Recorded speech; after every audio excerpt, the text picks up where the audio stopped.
Hey, welcome back to the Blue Collar Off-Road Podcast, episode 182. I'm Graham. I'm here with Luke, Richie, and Cody. And sorry, my girlfriend is laughing at me doing the intro in the background. We don't have a guest this week. I think we had someone lined up, but we had some scheduling issues or just lack of communication. So instead, you just get to deal with the four of us. I've been busy working on the wrong projects. It sounds like Richie did some things involving fire, which is never good. I managed to crack Knuckles, so that's cool. That's no bueno. How'd you manage that? We'll get into that later. Okay. Yeah, so I guess where the hell do we want to start? Well, first of all, I want to hear about what's going on with this Comanche that was a lawn ornament that's just magically disappeared.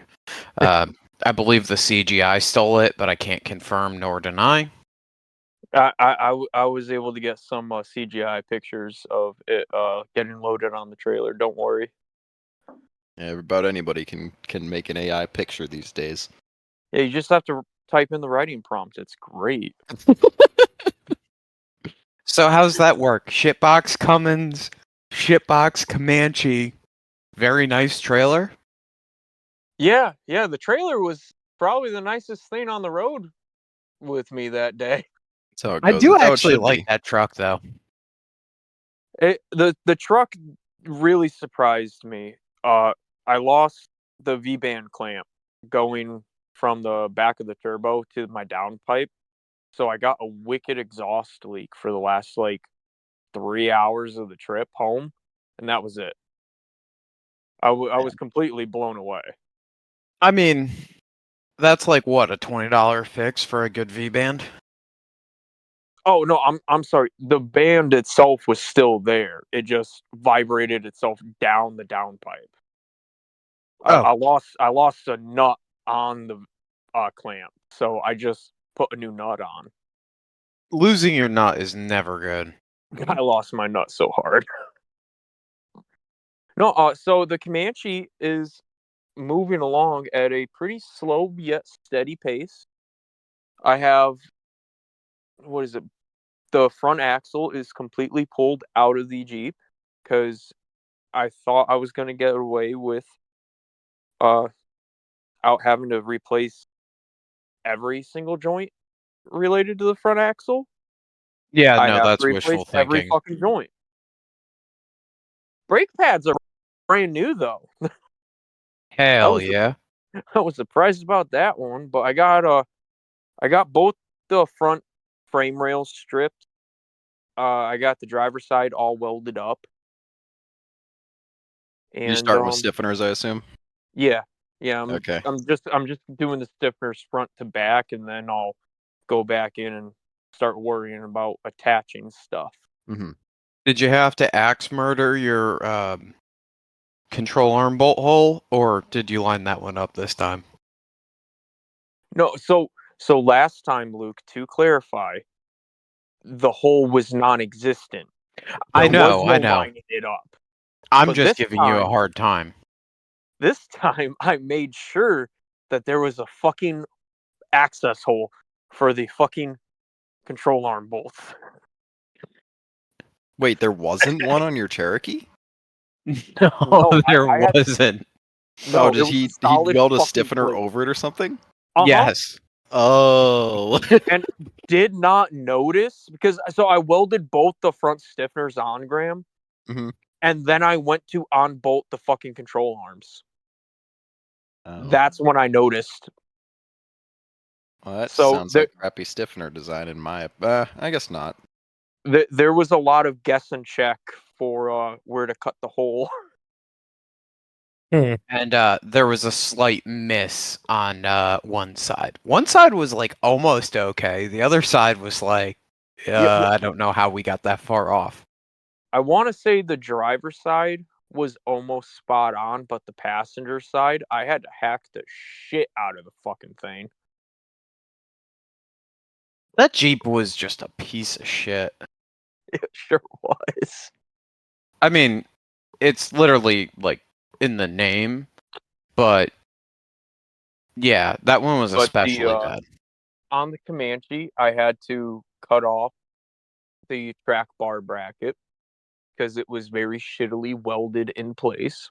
Body side or axle side? The on the body, Mm.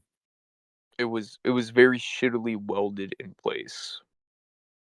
Oh, So like a rough stuff one or something, or not rough stuff, like Rough country. style. Yeah. it looked like rough countries, but it was booger welded on one side. But It's all you need, I guess. so it was booger welded on one side. It had one bolt that was tight on the outside of the frame rail, Mhm. missing the other bolt. It had one nut on the bottom that was almost tight. Those And ones then- do, in their defense, they do come loose. Mine come loose all the time, and it's just I fully never- welded. I never had that problem with my XJ. Maybe it's because you just got super strength tightening abilities. I don't know. I Mine would do always have a rip loose. tendency to over tighten shit. Yes, In but that case, Yeah. it's probably a good thing. Those bolts just are such a pain in the ass. If you own a Cherokee and you haven't checked your lower frame track bar control bolts and you don't have it welded in, you should probably do that. Even if you do have it welded in, you should do that because it'll just rip that half of the frame rail off real quick. Yeah. Mhm. but I haven't had an issue with them loosening up, but that's where my crack started from.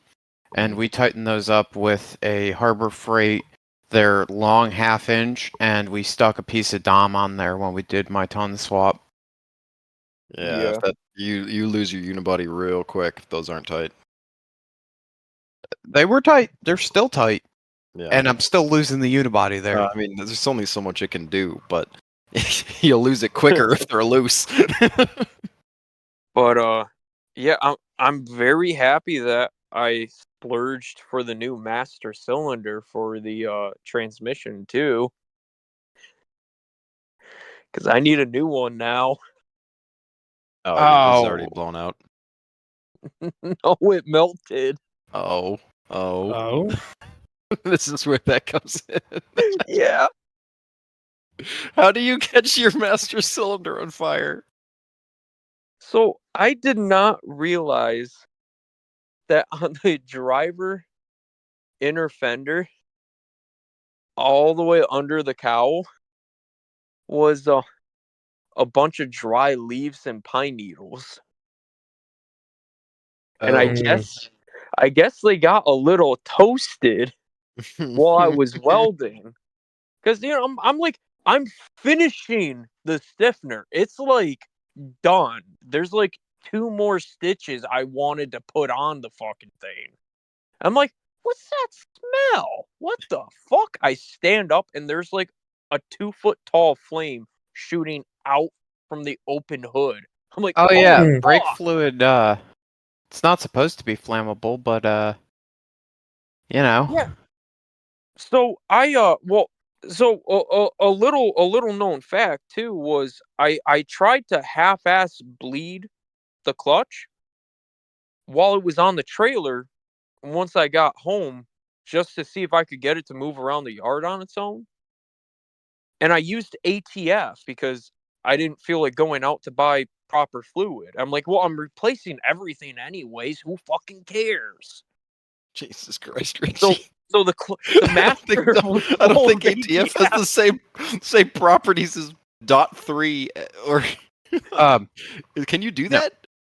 You're not supposed No. to do that. It technically works if you want it to stay one way or the other for like a little bit of time. But- like I said, I bought a brand new master cylinder, slave cylinder, clutch. I everything is going in new. So I was like, I don't care if it fucks it up. I just want to see if it will move under its own power.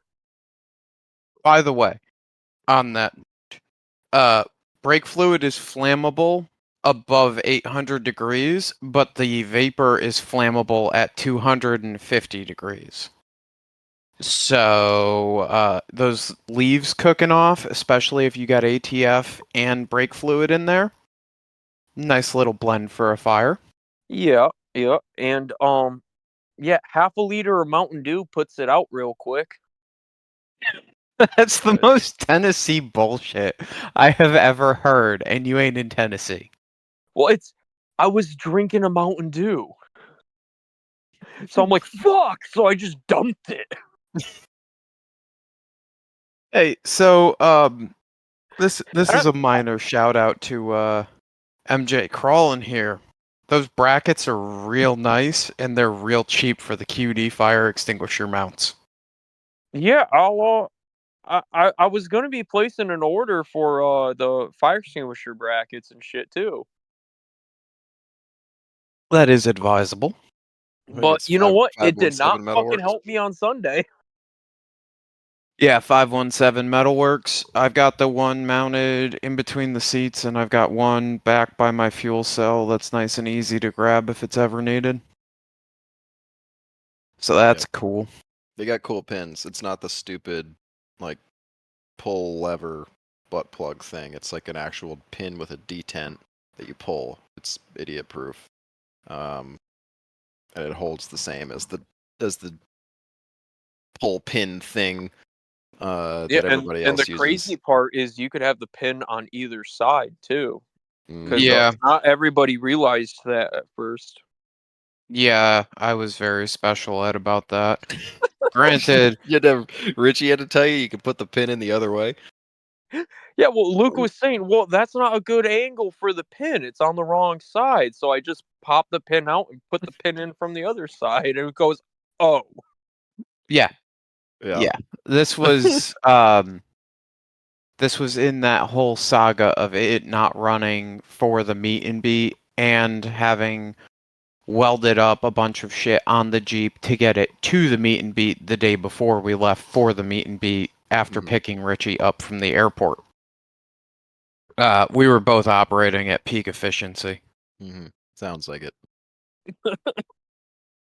But yeah, so right now I just have the Manchi sitting in my super fancy deluxe garage shop right now because it's too fucking hot to touch the damn thing. Yep. That's sounds about right.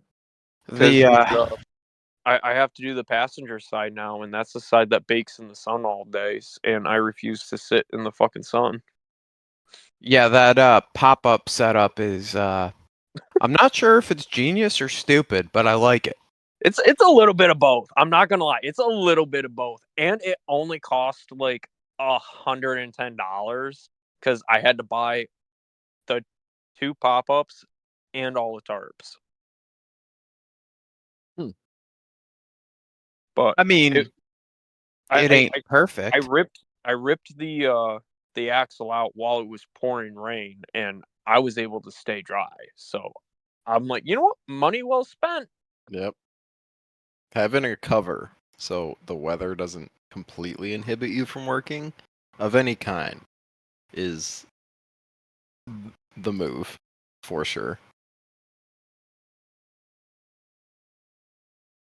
Yeah, so you got what? Stiffeners left, right? I have to do the front passenger stiffener, the mids, and then the rear section. And then I have a winch bumper to put on the front, which I'm super excited that I actually have my first winch mount. So I'll be getting a winch at some point this year There because you go. I have a fucking bumper that takes a winch now. And I gotta make a bumper for the rear. And then it's just swap the clutch and all the cylinders and shit. And it should be mostly good to go. Not too shabby. I mean, I have to get all new joints and tie rods and shit for the front end, but that's whatever. You just gonna V8 ZJ it? I was literally going to go on to Rock Auto and just fucking order the V8 ZJ shit. That's like one of the easiest and cheapest ways to go about it, especially with what you were talking about earlier on the phone with considering tons in the future. Yeah. Just keep in mind, something I was seeing on Club Extra not too long ago was that Rock Auto wasn't doing a good job of specifying from the photos which one it was. So just make sure that it's the one that has the hydraulic fan like piece on the back. I don't even know if it was like a drain tube or whatever's on the back of the reservoir, but it has like two different ones. Just make sure you specifically get that one. Not For the not tie rod? the actual steering box and shit. The Oh tie rod. shit. Okay, my apologies. I didn't. Yeah. No, it's, Well, if it's you good, do go it's that good. route, just something to keep in mind. Yeah, because honestly, I didn't even realize it. I thought for a second that I fucked up and did the same thing because I was looking at it and I'm like, "Pff, come on, how dumb can you be? And I'm like, son of a bitch, I didn't check mine. I ran out to my Jeep and was like, nope, we're good. All right, never mind. No, So, I had really good luck with all factory steering box and shit on the XJ. So on the MJ, I figured I'd just throw a redonkulously huge fucking transcooler. I'll For send the you the steering link to box. that Doral. Yeah, That because thing is that's all I had on the XJ. I had a stupid sized fucking cooler for my steering box, and I never had issues with my steering overheating or anything. So I'm like, well, it worked once, and it was fucking like $30. Fuck it. yeah, yeah. that Doral multi-pass one is not $30. It's like 90, but it Well, it holds. I bought one off of you. So whatever it was that you fucking gave me, Luke, I bought it from you for like $30. Yeah, I'm talking about the one I'm running now that like I think it's 3-quart or 2-quart capacity one that we slapped in at Logan's. That one that thing's just ridiculous. And since you have a manual, you don't have to worry about dealing with, transmission cooling. So you can get away with slapping that thing directly in front of the mechanical fan. And that's cheating. Yeah. Because it pulls more CFM than an electric fan would. Things I'm currently running into issues with. Having to swap sides and all that. Good times. That's the other thing too, is I have to go through and do all the wiring in the Jeep. Oh? No, Well, none of it is loomed, and I was looking at it. I was looking at some of the wires while I was underneath the Jeep Sunday, and I noticed that there was quite a few wires that looked like they were starting to rub and or fray just from not being in a loom and thus moving around all willy-nilly. yeah, that's like- definitely not the first engine that's been in that thing. Yeah. Um, I should probably like go through, redo some of these and fucking like actually tie it all up properly and safely. it wouldn't hurt. And then while you're at it, I would say consider putting an MSD spark box in there. I don't know what that is. So what an MSD spark box is essentially it supercharges the current going to your coil or to your distributor. That doesn't matter. That's not why I'm suggesting it. Renix era Cherokees don't have a rev limiter built into their computer because their computer is literally just a fucking brick that goes 1, 2, 3. Well, I guess the next thing is 4, possibly. So the only way that you can limit the rev on that is by installing a spark box and then setting the rev limiter at like 5200 RPMs, 5500 the RPMs. valve float will keep it down. I mean, you can just valve float the fuck out of it, but I don't think that that's very nice on the engine. It'll be fine. I don't know. I'll have to see if I can actually Just test it. rev limiter while I'm in gear because my X-ray So- fucking couldn't. So did they have a fuel cut or anything, or did they literally just have no limit? No rev limiter. That's That crazy. was because 87 to 90, right? You're talking about that is one of the first fuel injection systems out there. A lot of carbureted engines didn't have rev limiters, so they did not put a rev limiter in the Renix models. So I didn't know know that was the reason they did not have the rev limiter. Yep. Yep. Can't put a rev limiter on a carburetor. Nope. The only way you can do that is with a spark box. And those are kind of cool because it's not like a fuel cut rev limiter where it's harder on the engine. Essentially you're just basically like fucking leaning out or whatever cylinders are getting leaned out.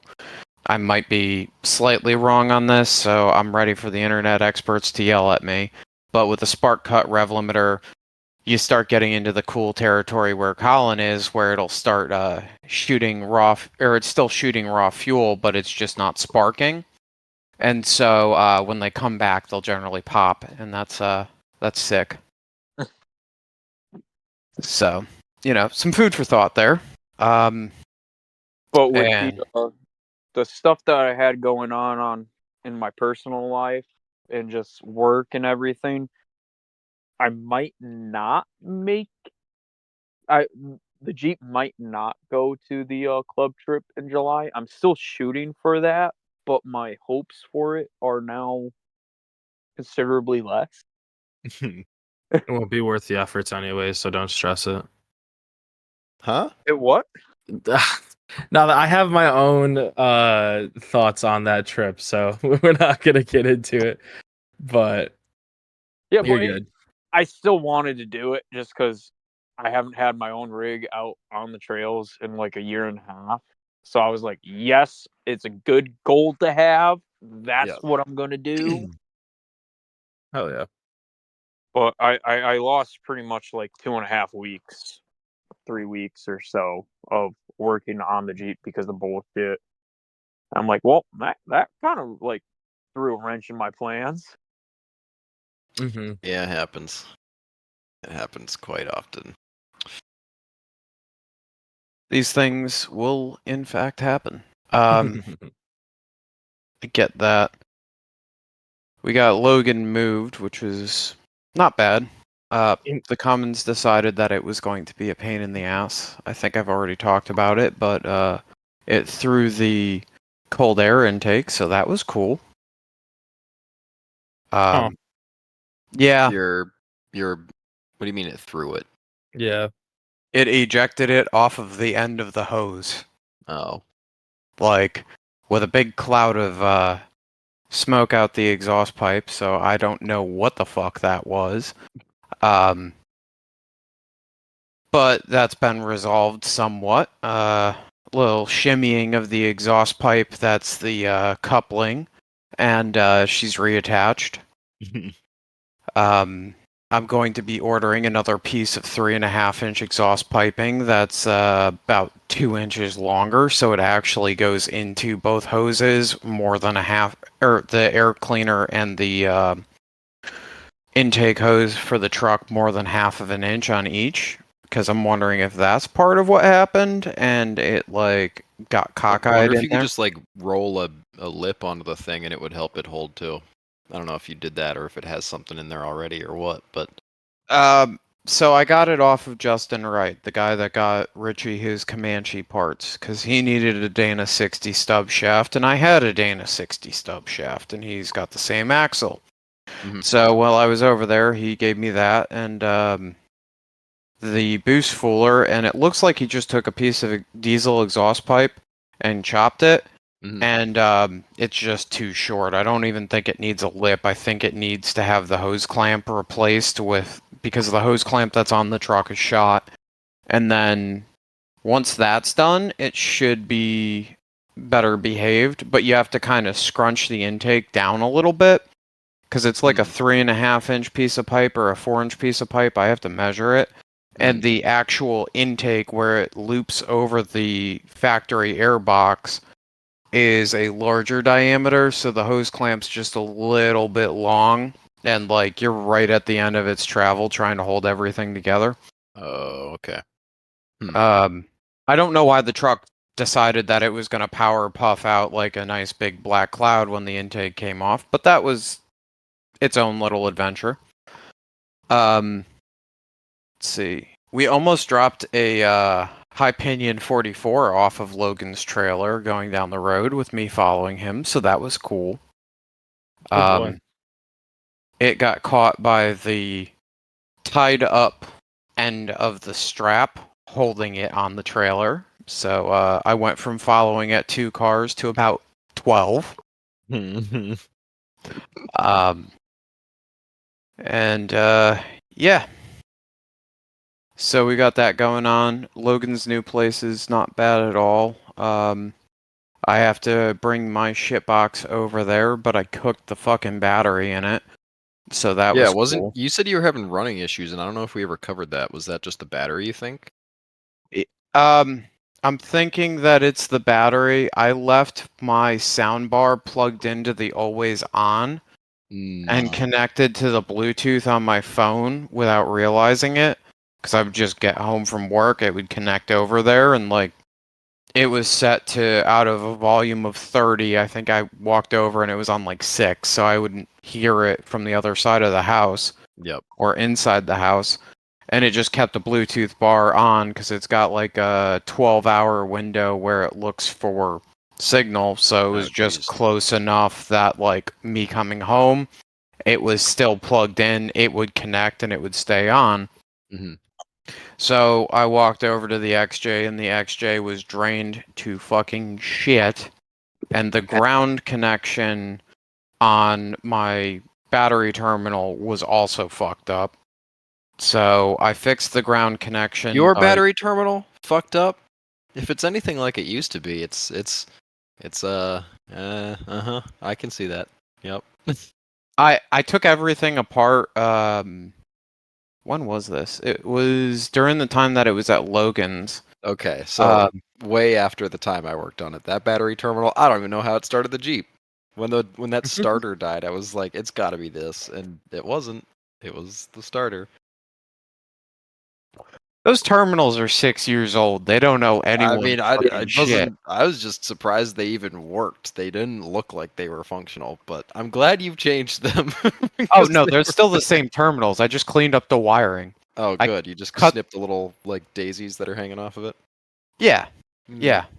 And I re-rolled everything, stuck it back in there, and tightened the screws back down. Oh, I put new screws in 2 of them too. So like they're mid now. Nice. Um, I can't really say much because my truck's the same way, but my Jeep has nice terminals. It's really not hard to do nice wiring, kids. You just watch some videos, buy some thin strand Amazon special wire. I think Windy Nation sells the best wire on Amazon for a reasonable price. You just get the little butt connectors that go on it. You crimp them. I solder and crimp because it keeps it clean. Use some heat shrink. I think you can even get the heat shrink with the connectors. It's actually more quality than I expected it to be the first time I got it, so I've just kept getting it. Cleans up your wiring real nice. yeah, my plan at the moment is that I'm gonna redo all of that. I might just drop another $100 Walmart battery in it, for the time being, just to get it back out for the last couple of runs, or I might see if I can save this battery by giving it a deep cycle charge, or not a deep cycle, but a trickle charge over a long period of time, and checking the fluid levels inside of it. If it doesn't, Sorry. No, continue.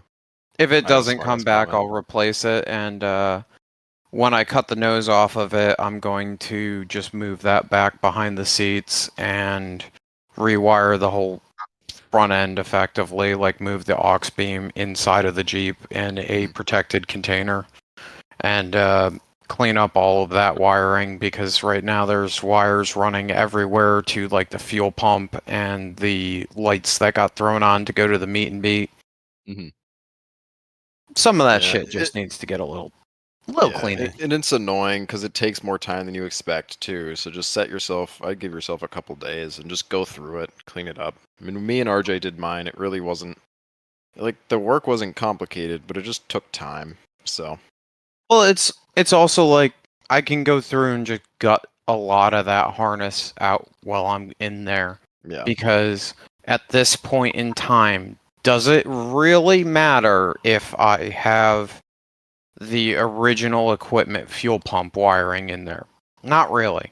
no, you're not using it. I'm not using it. I don't really need anything other than the brakes and the couple of grounds that are required to start the Jeep. But there's no reason I can't move the couple of grounds that are required to start the Jeep out of being sheet metal screwed through the body in the back to, like off of the roll cage somewhere. Mhm. Right? There's plenty of fucking real estate for grounds in the back of that thing. I don't see any reason to not do that and to not put a kill switch on the battery as well.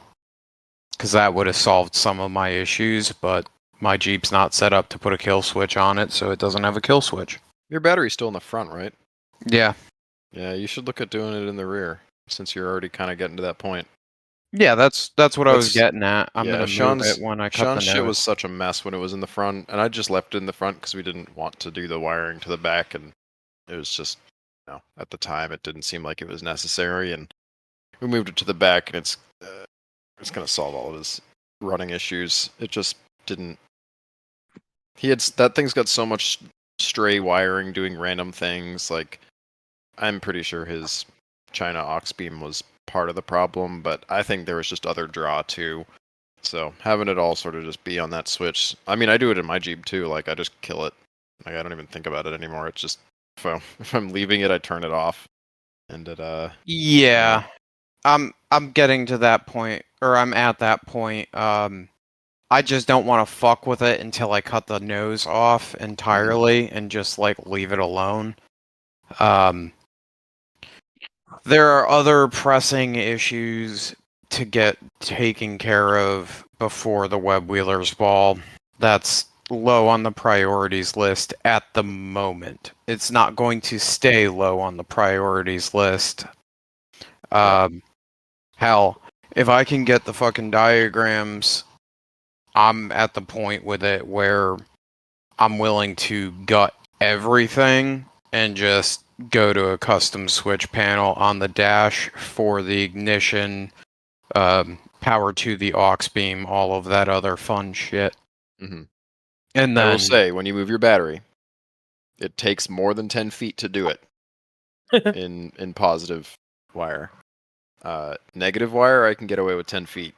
Positive, every time I've done it, it's taken more than 10 feet.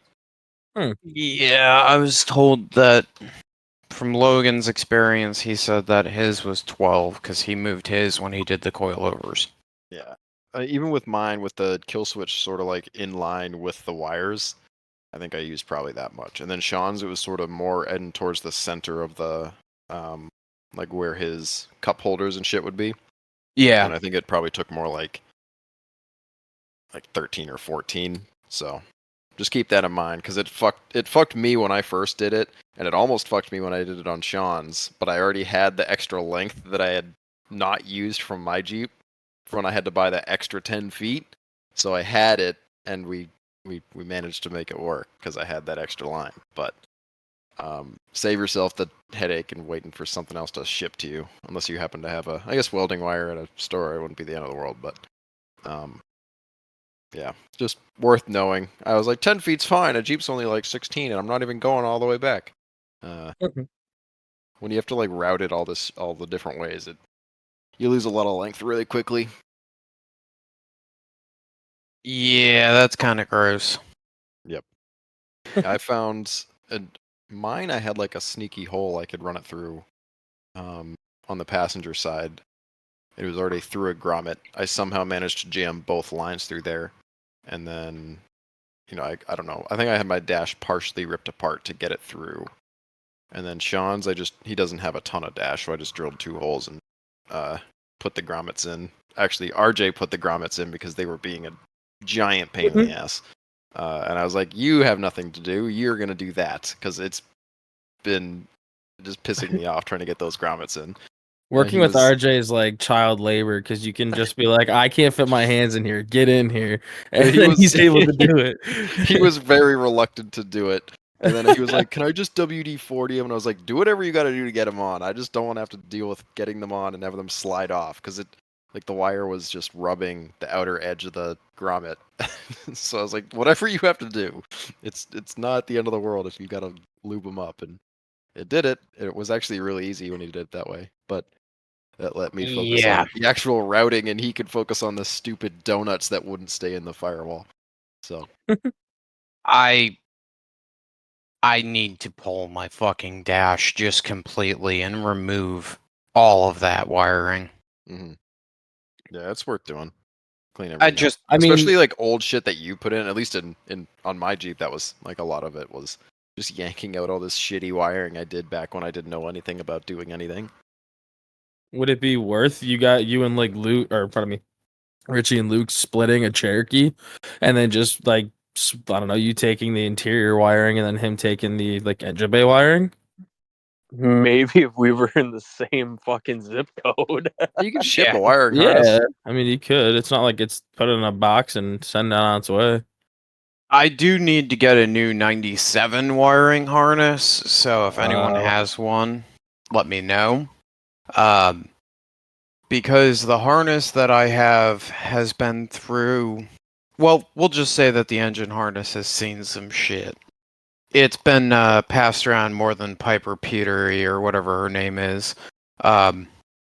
It's been on 5 different motors at this point, so it's a little worse for the wear.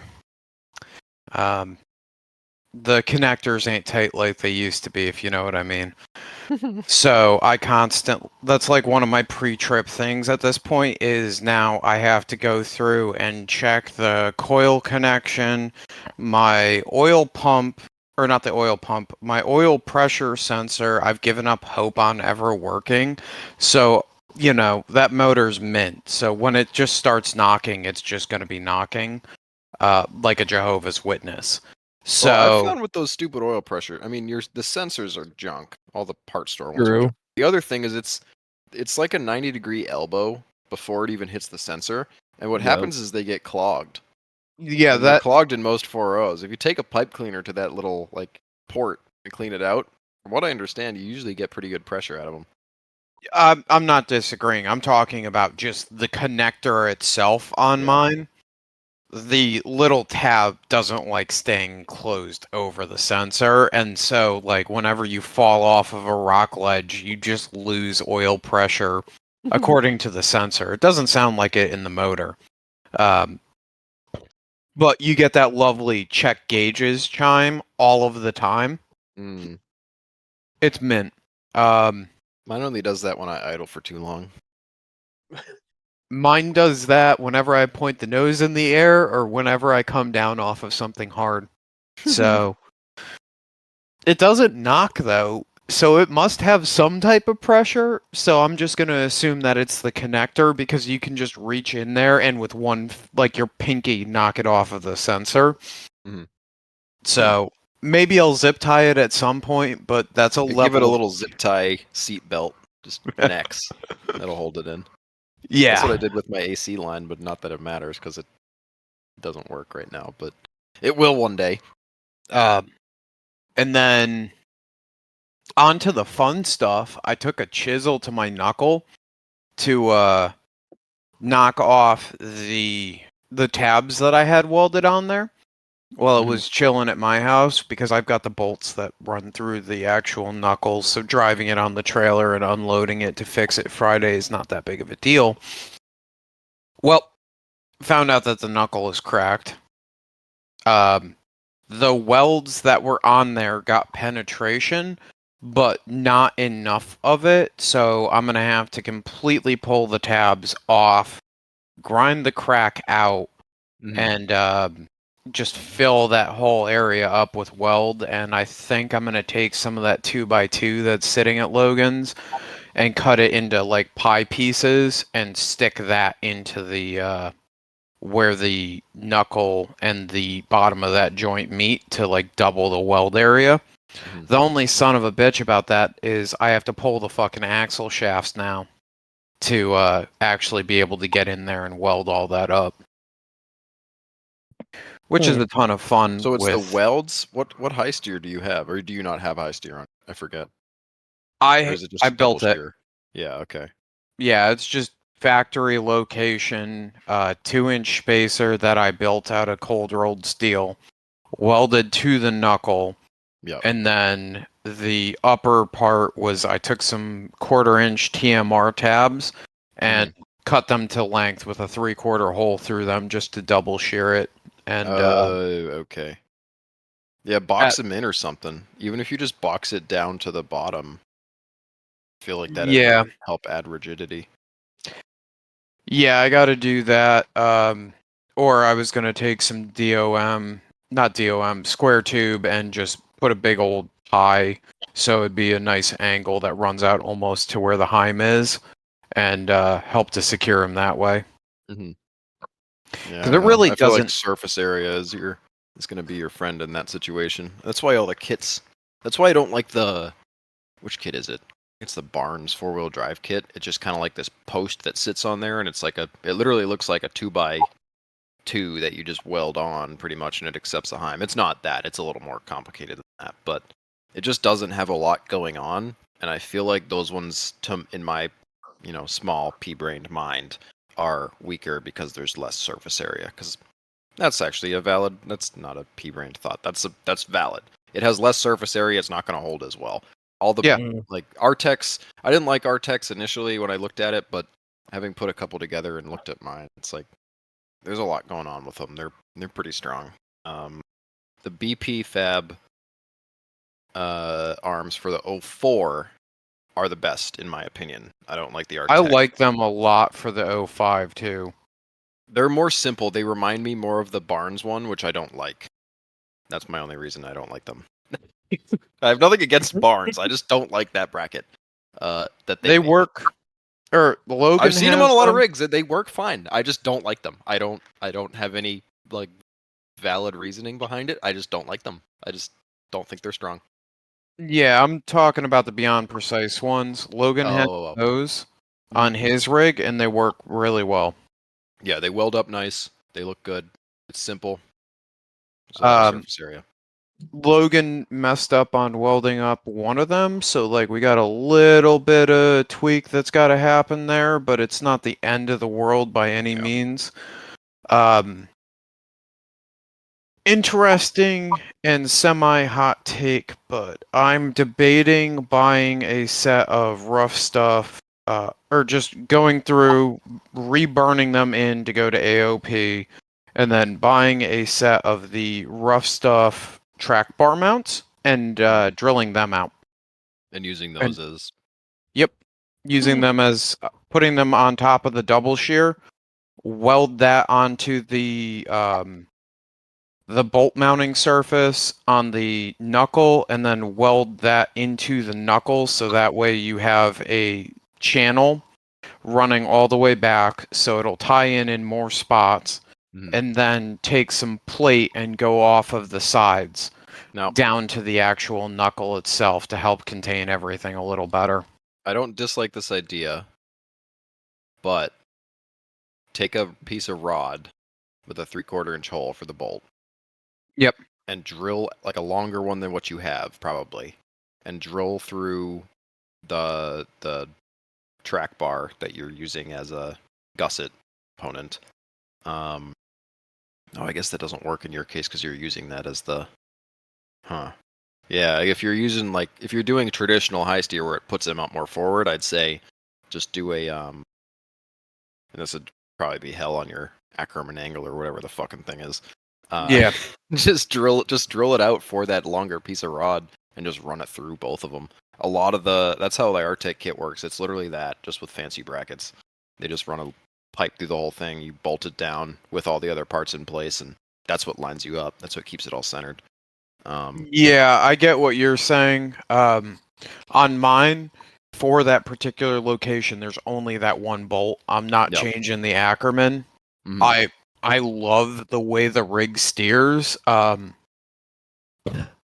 of a 99 to 0460, I'm sitting right at, with an 8-inch ram, about 39 degrees of steering.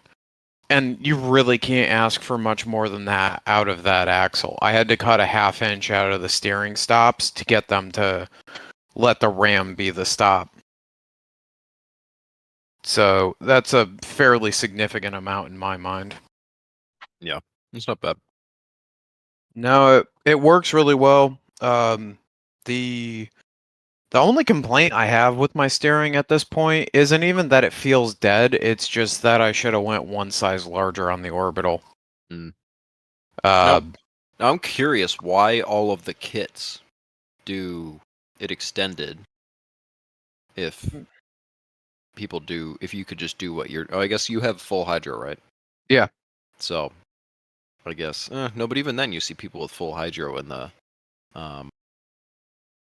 high steer setup. Is that just for clearance issues or clearancing at that point, or like what is the benefit if you can just do what you're doing? I don't have an answer for you, dude. The only thing I know is that mine, I had to sit down and machine out a bunch of components to make it work. Hmm. A lot of the high steer stuff that I see, it seems to me like it's been built around building a high steer arm for running a traditional steering setup with the steering box. And when they're Gotcha. marketed That makes as sense. the high steer for hydro, all they do is they remove one of the tabs or one of the holes. It doesn't seem like they're like that much different. Hmm. So I literally keep all the tabs. I think it's BP that always, Beyond Precise, that always has the little tabs for the top. They always give you a couple of them. I think you get 2. So I think I usually have like 2 on hand if I ever have to do anything stupid with a high steer setup and need to add a higher link because they don't have one high enough for the drag link or something, or I just need to move it to a different spot. I just keep a couple floating around. They're handy little brackets. yeah, so I found the bracket that I was looking for. The bracket is just a centered over the axle panhard bar mount. You know, just take that, chop it up a little bit, and now I have, well, it's still double shear, but I have that running back to the actual knuckle itself with a shit ton more weld area than my previous design had. Mhm. And that should work. Although, hey Richie, I found something kind of cool for you. What's that? Barnes, or not Barnes, I'm sorry, Rough Stuff has came out with their version of a track bar mount that it's $400. It comes with a bent bar for the crossover between frame rail to frame rail. It comes with the factory style track bar. And it looks like the kit's complete. Like it's a direct factory style replacement. You said Rough Stuff? Yeah, Rough Stuff. It's that's a really solid fucking kit if I'm being honest. The only thing I'm not super crazy about is it looks like you'd have to run a drop Pitman arm to get your track bar angle back in spec, but the mount is fucking massive. I think. I'm sending it in the chat right now. Oh, perfect, because I'm terrible at fucking looking up specific shit. Yeah, it's buried at the bottom of their track bar stuff. And can we talk to Rough Stuff's web designer here? You're not doing terrible, but like make fabrication parts or link mount parts easier to find. That'd be kind of sick. But it's in the chat now. I'm looking at it. Yeah, for a full kit, dude, that's fucking not bad at all, and it's built to work with stiffeners. Wonder how low it hangs under the oil pan. Is that a brace that goes across? Yeah, it's a brace that goes across. Is there oh, actually, it's not bad. That's actually pretty slick. Yeah, A little and bit lower than like the other brackets of shit, but honestly, and it's you could make that too if you were ever to like do differently. That's actually not bad. dude, and it's $410. Like, that's not great, but not terrible when you factor in everything that's included. It's And its brace is a motherfucker too. Look at that thing, dude. There's like That's- a big ass gusset on the side of it. Hell yeah. The only thing is though is like wouldn't you find that you might lose some travel of the track bar with it being in that stock location? Because wouldn't it limit the ability of the like, you know what I mean, like where you actually find benefit from doing an over the axle setup? I don't disagree whatsoever. You're going to lose Okay. some, but for a factory replacement, if he's still running a Dana 30, that's like the most overkill setup you could look at. True. That's a good point. Yeah, that's Um, ultimately. I looked at doing that on mine, and I ultimately said no. And this was with the 50, but I still don't think it would work with the 60. Wait, Just because the- I would lose. You lose like almost 2 inches worth of travel with something like that. In a stock application, yeah, you're right. It doesn't matter. But Listen, I don't know. I don't know how much down. No, I don't know how much up travel I have right now, but I have at most like an inch and a half of down travel in the front end. Well, that's no bueno. Yeah, it bottoms out on the fucking lower control arms. Oh, well, I mean, yeah, that's understandable. If they're not the clearance, right size lower clearance control it. arms for the lift, then it makes sense. The problem with the clearancing it, Graham, is the part that needs to be clearanced is the part that the shock fucking mounts to, and it's not like the edge of the bracket. It's the fucking where the shock physically is what hits the fucking lower control arms. Yeah, that makes sense. That's why you see a lot of them are bent, or a lot of people just go to the long armed. Are bent. These Then they control- might have been installed backwards. Yeah, that was gonna be what I was gonna say. You know Things what? that- Fuck you guys. I didn't even consider that. it's funny because I did this too. Luke was the one that pointed this out when we were doing it on Kate's Jeep. Was that is the bend closer to the body or to the axle? The bend is at the axle. Oh, then that's correct. So long arms will fix it. Yes, Yeah. good call. So I just need to get a move on getting the arms and getting what do you call it? The cross member. Yeah, Hell yeah. You know where to go for that one. Clayton's gotta be the most fucking proven one on this podcast at this fucking point. absolutely. The only one with gripes about anything is the one without Clayton stuff under there. I was just gonna say, correct me if I'm wrong, Luke, but you're the only one that doesn't have a Clayton cross member, right? That would in fact be correct. And I'm throwing myself. Yeah, but he's into gone the through group 3 of them. because I plan on it. I've gone through 3 cross members. Your original one, the one that you had that broke in half, and the one That that you I've have now that rewelded. bent and doesn't fit right and messed up your your front drive It's shaft. still the same cross member. It's just been mutilated further and further and strengthened further and further. And I've had mine for 5 years, and it's still the same one. Yeah, It's because no, it's Clayton just a is the fucking box. It's just It's just a heavy wall square. box. It's a heavy wall box that's fucking gusseted in all the right spots, so it's like kind of hard to fuck that up. The You can send only that bitch to the moon and back it would be fine. It's just a square tube. The only thing I don't like about the Clayton cross member, and this is like getting super nitpicky and out into the weeds. Oh, and Logan also has a Clayton cross member. The only gripe I have is it's built around Dana 30 shit. It's not built around a Dana 60, so you end up with Graham putting the link mounts in front, or you have to run the. I don't blame that though, because it works fine on my current 60. It was just the way the link mounts on that 50 were set up. And Yeah, I think it's just because you had it set for like a mid arm on the frame, so they weren't oriented to where they needed to be. I couldn't get. yeah, them they to were all on the joints. frame rails. So- The but- Artec brackets on the 60s, like if you get an Artec truss, which like any Joe Schmo is gonna do, or they're gonna get something similar, it's gonna have the brackets angled in enough, and then it fits fine. You don't have any issues. I was surprised. Yeah. I thought I Really? was gonna have to keep them. Yep. No because issues. I'm already having clearance issues with them being because granted, like me and Luke did a Your great job. brackets with are my probably placement straight. They're not angled. on no, but I'm saying is on because they're so far out. And granted, again, it's only a Dana 30, so it's not like I'm it's how telling far you, you out. can go to Marvell's, look at my Jeep, and it's just Artec brackets welded on there.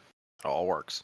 Yeah, I was you've got surprised the as well. Artex 60 brackets that are angled in. Cody has replacement Dana 30 brackets that are straight, like they come from OEM, Yep. which is where that little debacle comes from. And then because we mounted his shock to his control arm, he's got poly bushings at the front, because when we were building his shit, it was the same issue Richie is having.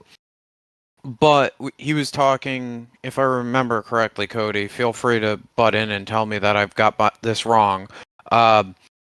We were talking about putting tons under it relatively quickly and wanting to go towards coilovers when he went to tons or air shocks or something like that. So we just threw the shock mounts on the arm with no intention of them staying and the intention to Correct. cut the poly bushing out. Correct. Yeah. So you're 100% right. Yeah. That was, and it was honestly, and it just fucking worked. Like it was, we didn't want to do any extra bullshit with it. We had like, as we were kind of setting it up in our heads, like we had the shock sitting there. The whole axle already had all the bullshit onto it anyways. And we're like, where the fuck are we going to put the shock? And instead of like doing towers or something dumb, that was the route that we're like, fuck it, let's just throw polys under it. It's you're barely gonna lose anything once you cut it the polys off to put a bung into it. So fuck it, do that and then run it. Yeah, you're 100% right. And then the other thing that ended up being kind of a cool side effect of that is you kind of have a little mini trailing arm effect due to where they're located. That thing pulls more travel than it should from 10-inch 100%. shocks. 100%, brother. You are It is absolutely right. Fucking hilarious that it's got F-150 rear shocks and it pulls more travel than my shit box up front. I will back, not so much. No, definitely. You got me beat by at least a few inches. You know what I mean? But I will say that it explodes those shocks in the front a lot quicker. I don't know if it's just due to like the angle in which that it rotates or limit strap. I have bump stops. Weird. I don't know. That's crazy. Anyways, yeah, it's got bump they've stops. been in there since the day the fucking the I three leg wouldn't was know. put I in. never see the thing. Sorry, I had to. Anyways, so yeah, so no, like I have polys in it. I mean, they're just not polys. The fucking yeah, they're polys, right? Those fucking rubber urethane bullshits, the big red ones that Colin has that you just kind of cut down. Prothane. Yeah, Prothanes. Yeah, prothane. Yeah. Sorry. Yeah, just got those big ass bitches in there, and like, they just do the Luke bump stop thing and just kind of bounce around, and they just hole punch the shit out of them when it happens. But I did the maths. The maths are correct, and it gives me like I think it's like an inch of clearance between Granted, something else was at the time my steering was limiting, and actually at the time too I had the stock style track bar when I first did it, so that was also limiting as well. So there's a few different things, like the whole suspension setup bound before it really mattered, but it would save the oil pan in case I ever came down really hard. So it works. Yeah, my 50 flexed better with the coils and the shocks on the control arms than the 60 does coilovers. That's just a nature of it all, though. Yeah. On the note of weird suspension stuff, I'm finally actually diving into the 4-link again. For your front or for somebody else? For the rear. Oh, you're gonna play with it a little bit, adjust it? Yeah, I'm tweaking a couple of things. I'm probably gonna end up, as part of my rebuild, I'm going to pull the rear axle back out of it, and the Graham shock tower bump things are coming out. Oh, man. They've died, lived though. a very long life that they were never supposed to. No. But they're They should cracking not the have inner survived. unibody, so they're going to have to go. Nothing back there matters. And everything in there is now so tied in to the rear cage that like just doesn't fucking matter. So my plan is I'm gonna take some 2x3, put some wings off of my truss down to right about where the coilovers are going to mount, stop the truss there, put new tabs on it, and I'm cranking my fucking pinion way the fuck up. And then on the body side, I am cutting the lower mounts off, putting in lower hanging lower mounts to move the actual mount point to the front of the tower and even up my link lengths a little bit. Because I want to try running it with even more, what the fuck would it be? Less anti-squat, or would it be more anti-squat? Basically, I'm trying to increase the frame side separation to hit that, like, right now it's sitting at, I think, 9 inches. I'm trying to push it to like 10 and a half, 11, and see what that does for getting the pinion angle more squared away, maybe letting me toy with moving the upper mounts down a little bit lower and seeing if I can get it to flatten out a little bit more. I'm also pulling a little bit of triangulation out of the lower mounts to help see if I can get some of the stability into the chassis mechanically again. So that's going to be fun. I don't know if I'm going to slip with the Sawzall or not after the Web Wheeler's ball, but Take the front or the rear off. why not both? why not start from ground zero then? Well, what I mean with slipping with the Sawzall in this case is where He's it's gonna cut out cracking. my artisanal floor. No, where it's cracking at the inner unibody and where we got the where I Frenched everything, chop it off right there. And just take that section out, move it in a couple of inches. You gotta keep the booty basket though. I'm not getting rid of the booty basket. I'm just going to chop out some of that stuff, possibly. Or I'll just forget about the fact that the unibody's falling apart right there and run a pair of runners off of my upper shock support bar through the floor to a separate piece of, like, you know how my lower links are, where they're like the 2 diving boards? Essentially build another diving board for the bump stop to sit on, and then run the support down through the top of the body to hit that, to make it so that way the bump actually has something substantial to hit, instead of it just being some metal that we cut up and slammed in there to go to Harlan. Yeah. Because, like, yeah, you definitely need to reinforce that area if it's hitting hard, which it definitely is nowadays. are you implying that the driving style might have changed a little? No, just that the unibody wasn't up for the stuff that the suspension has been doing for a while now. I'm impressed it even survived this long. But it probably is just because the booty basket's holding the back where it needs to be, and that's the same with mine. Like, my unibody in between the 2 leaf springs is fucked, but it doesn't matter because the back is held up by tube, and the front is held up by the 2x6. Like, everything in the middle I could cut out and it wouldn't give a shit. Like, yeah, that's kind of how mine is at this point. like, if I pulled the unibody out of that thing, you'd be like, what the fuck? It looks so stupid, but it works. Yeah, that's why I'm just trying to eliminate some of that stuff. Another one of my goals is I may try and actually drop that thing back down to its old status of being the fucking lowrider. Why? I think it would be big pimpin' to have that. Coil. You'd lower the coilovers then, or raise them. Yeah, I would lower the coilovers down. Put a longer light spring on top to accommodate for that, and just drop it down to like 3 inches up front with maybe like 4 inches out back, because it's got a problem with when you fill up the fuel cell, it squats a little bit, and then as it drains off the fuel cell, and depending on the tools and other stuff that's in there, it comes back to being level. So I'm thinking that I don't know, I've got some fond nostalgia going, because I've been going through like all the Google Drive shit and all of the old stuff with the reels that I've been throwing up on the Instagram. And I've seen like so many pictures of back in the day when that thing was rolling around on 3-inch coils with like a 2.5-inch bastard pack and the 1-inch shackles in there. And it's like, that thing looked so fucking cool back then.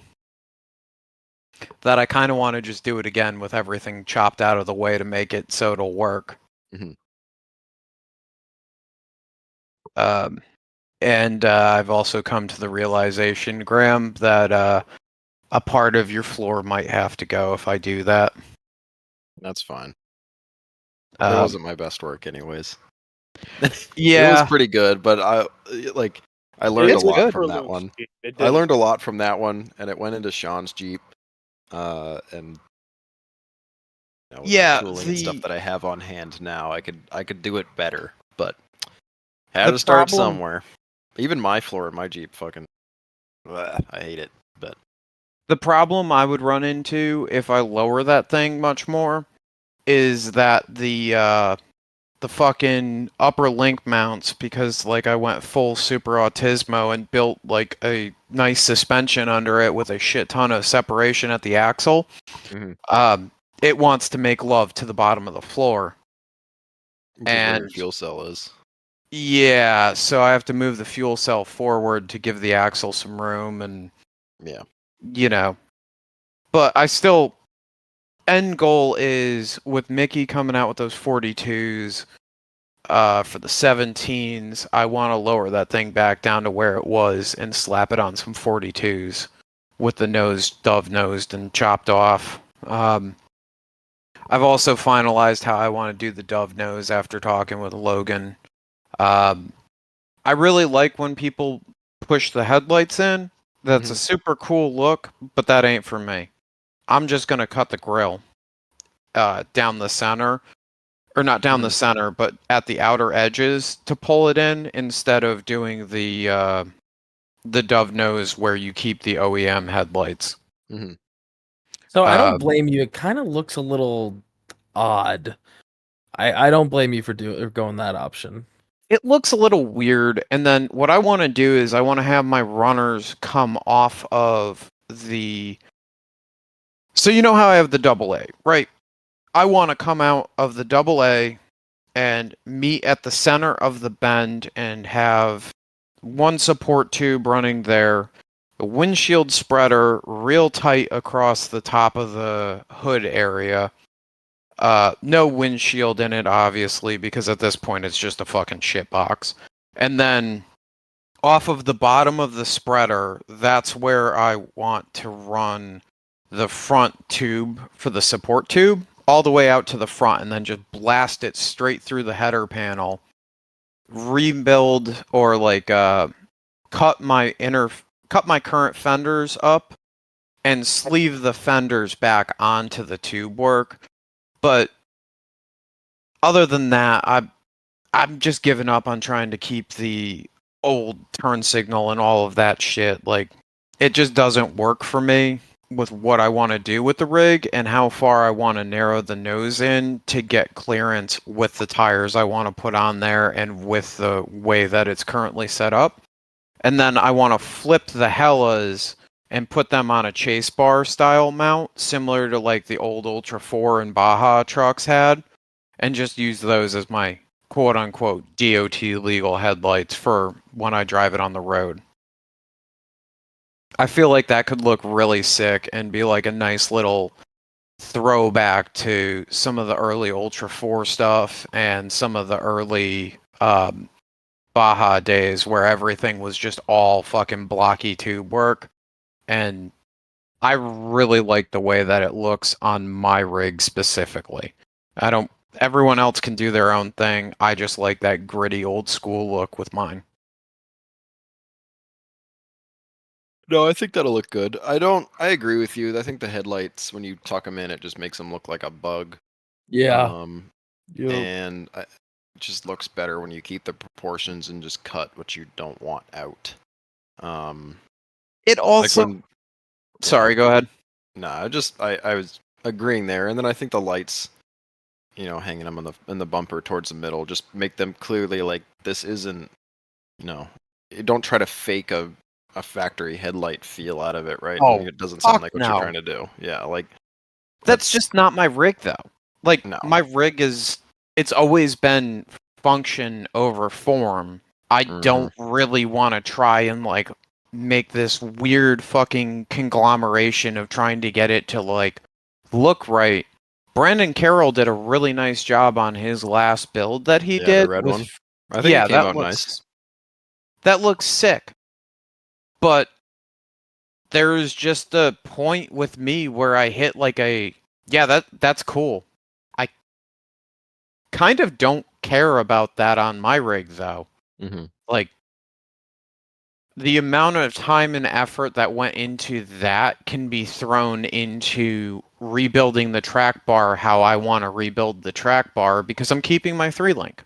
Mm-hmm. I'm just going to drill the bolts out everywhere and go to all 5/8 hardware. All of the shit under my rig is fucking destroyed. It's got the original Heims in it from when I built it 6 years ago. Mm. That's not a knock on rough stuff. Like, those Heims have been through fucking hell and back, and they don't squeak, they don't do anything particularly wrong. But you can grab a couple of my control arms and shake them. Yeah. They're just loose. They're just old. They wore out like It's they're supposed to. articulation. I swear. What was that? It's fine. It just gives you more articulation. Dude, Mhm. the what is it? The passenger side control arm has got to be one of my favorite things at this point because it's just the big snake because every time it bends, I just roll it back over and so like it's almost straight now, but it's a big old S. So that's staying. The other side's not terribly bent and the upper's fine. So I think I'm gonna get just some long threaded. Who the fuck makes them?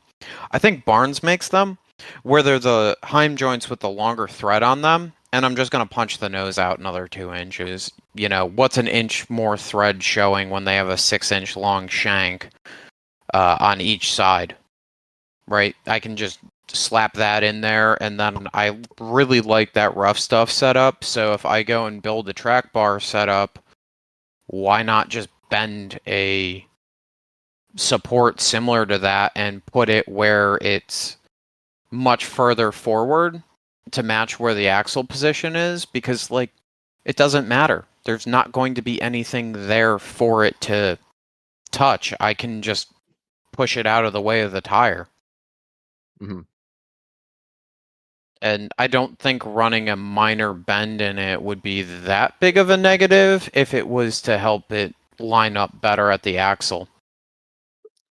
Yep. Just spitballing, but I want to correct some of the angle. I'm not going to go through and cut off the axle side mount because I just don't care enough to do that at this point. It's now part of my steering mount, so it's in there, and that's just what it is, and it can stay like that over there. But yeah, that's been my random autistic rambling about cracking a steering knuckle and going on a massive divergence of all the stupid shit I found wrong with the rig in my pre-trip inspection. I also probably am going to miss Harlan at this point. I'm going to take some time and pull it into the shop before Web Wheelers and actually spend a month going through it and like caring for it. So hopefully I don't have to repeat the meet and beat. There you go. What's going on, guys? Sorry to stop you right in the middle of the episode, but we need to go into this week's sponsor. Are you the type of guy to leave your spare tire back at the trailer? Because with Glue Tread, they offer products that allow you to stay on trail after experiencing your most common tire failures, like tread punctures, emergency valve stem repairs, and as we all know, sidewall damage. With Glue Tread, within minutes, you can have any off-road tire fixed without even having to take it off the vehicle. The sidewall patches are designed to be a temporary repair, but have proven to stay on for hundreds of miles. They put the sidewall repair patches to the test by stabbing all 4 tires on purpose and then going over to the Rubicon Trail and running the whole entire thing. And in the video where they did this, it was actually really impressive because you could see on certain obstacles they were purposely pushing the sidewall of the tires into the rocks, and the patches stayed on perfectly. But something to keep in mind, these are for off-road use only. Glue Tread sidewall repair patches are not DOT approved. And with over 1,000 5-star reviews, they are the only reliable sidewall repair solution on the market. Head on over to gluetread.com and use our code BLUECOLLAR10 to get 10% off your next order. I haven't touched mine. No, We know. just been doing J truck things. Yeah, I've been busy cooking. What you been cooking? I've been cooking the J20 into a million pieces. I have I'll preface all of it. I picked up a pretty unique NV4500 from Nick Janes like 2 years ago.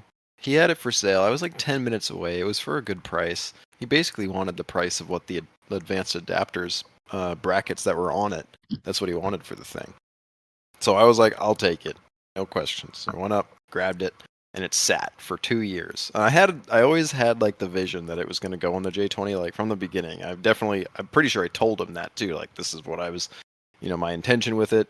It was in a YJ, so the bell housings are exactly the same. And I was a little worried about it because you never know how that goes when it's like, oh, well, it'll mate to if the bolt pattern is the same for a 4.0 and a 360, like it all should work. If you look at a typical like mid or late 90s AX15, the bell housing is not the same as what you'd pull out of a 360 or probably a YJ. I don't know. I've never had to pull a YJ transmission to see like what's going on there, but either way, it's exactly the same as the transmission I pulled out. So I kind of got lucky there because it wouldn't have been impossible to bolt it up if it didn't. It wasn't exactly like that, but it makes it way easier that it is completely the same because it's for an early YJ. So it has the Jeep input. It has a Jeep tail housing on it.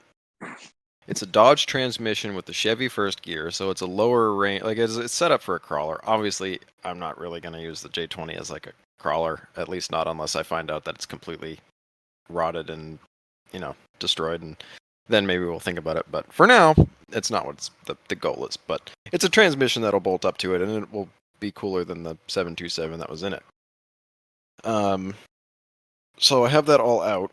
Now in the process of putting a manual in these things, and you're trying to do a hydraulic clutch. The factory they were manual clutch or mechanical clutch.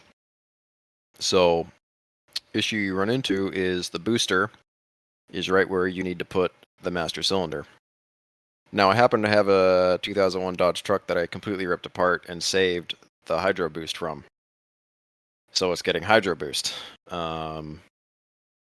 Which I haven't fully. I've done a lot of research, but I haven't actually formed. It is doable. I just need to figure out where the parts need to go, and I need to make sure that hydro boost unit is gonna work. I have no reason to think it won't, but that's gonna require me to change the hydraulic system, and I wasn't gonna put the 40s on it, but I already cut 2 of the fenders, so 40s are going on it. Because it's got 8-lug. 4460. It's not an ideal setup, and I don't know what the ratio is in them, so I'm definitely going to want to gear them. But that's not an initial thing. I'm not doing that initially.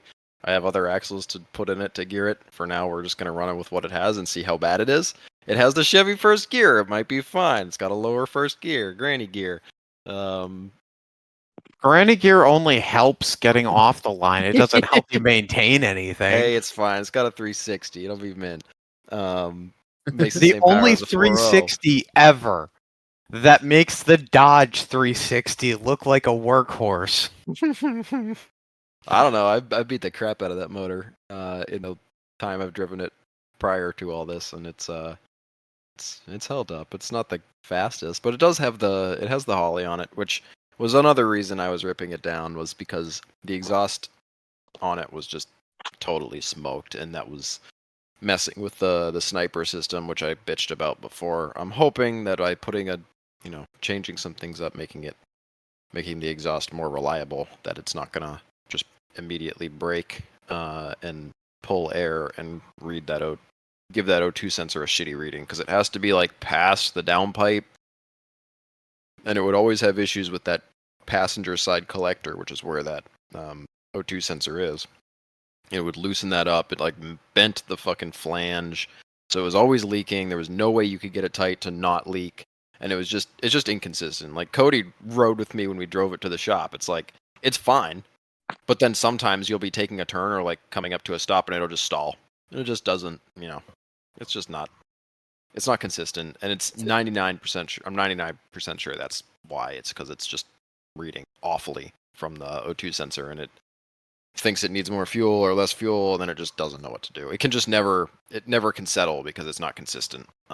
Started up beautifully though, we'll say. Yeah, I mean it runs. That's like I said this in the other episode where I ranted about this shit. Like when it works, the thing works mint. Like it doesn't give a shit. It will run the thing on any setting you want. It'll make that motor run as long as you're not a complete idiot. You can make it run off of that, but it's not gonna run well. So I'm like, it's reliable enough in the sense that like it will always start, but it might not always run the best. So I'm gonna try to make it so it always starts and runs good, and I'm hoping that by fixing the really shitty exhaust that's been on it for the entire time I've owned it, I didn't do anything to it. I just kind of like fixed it and put a new header on one side because it was leaking. I never really like actually did anything to fix it other than that, and it's been fine. Like it's been kind of reliable, but I'm hoping to make it completely reliable, and then I can just mess around with the other stuff. So either way, back to the transmission and all that stuff swap. So I bought a bunch of parts. I should have a bunch of things to put the transmission in Thursday. I bought, or I took apart that NP208, which is, I posted it on my Instagram. It's kind of an interesting case. I knew they existed in like the 70s Chevys and I think Dodges too and Fords. Like it's been around. It's been on every truck pretty much. But the Jeep one, and I think the Ford Bronco one too, is kind of unique in that it's a fixed yoke from the factory. Now, having taken the case apart, does have a bigger chain. Downside is it's just a very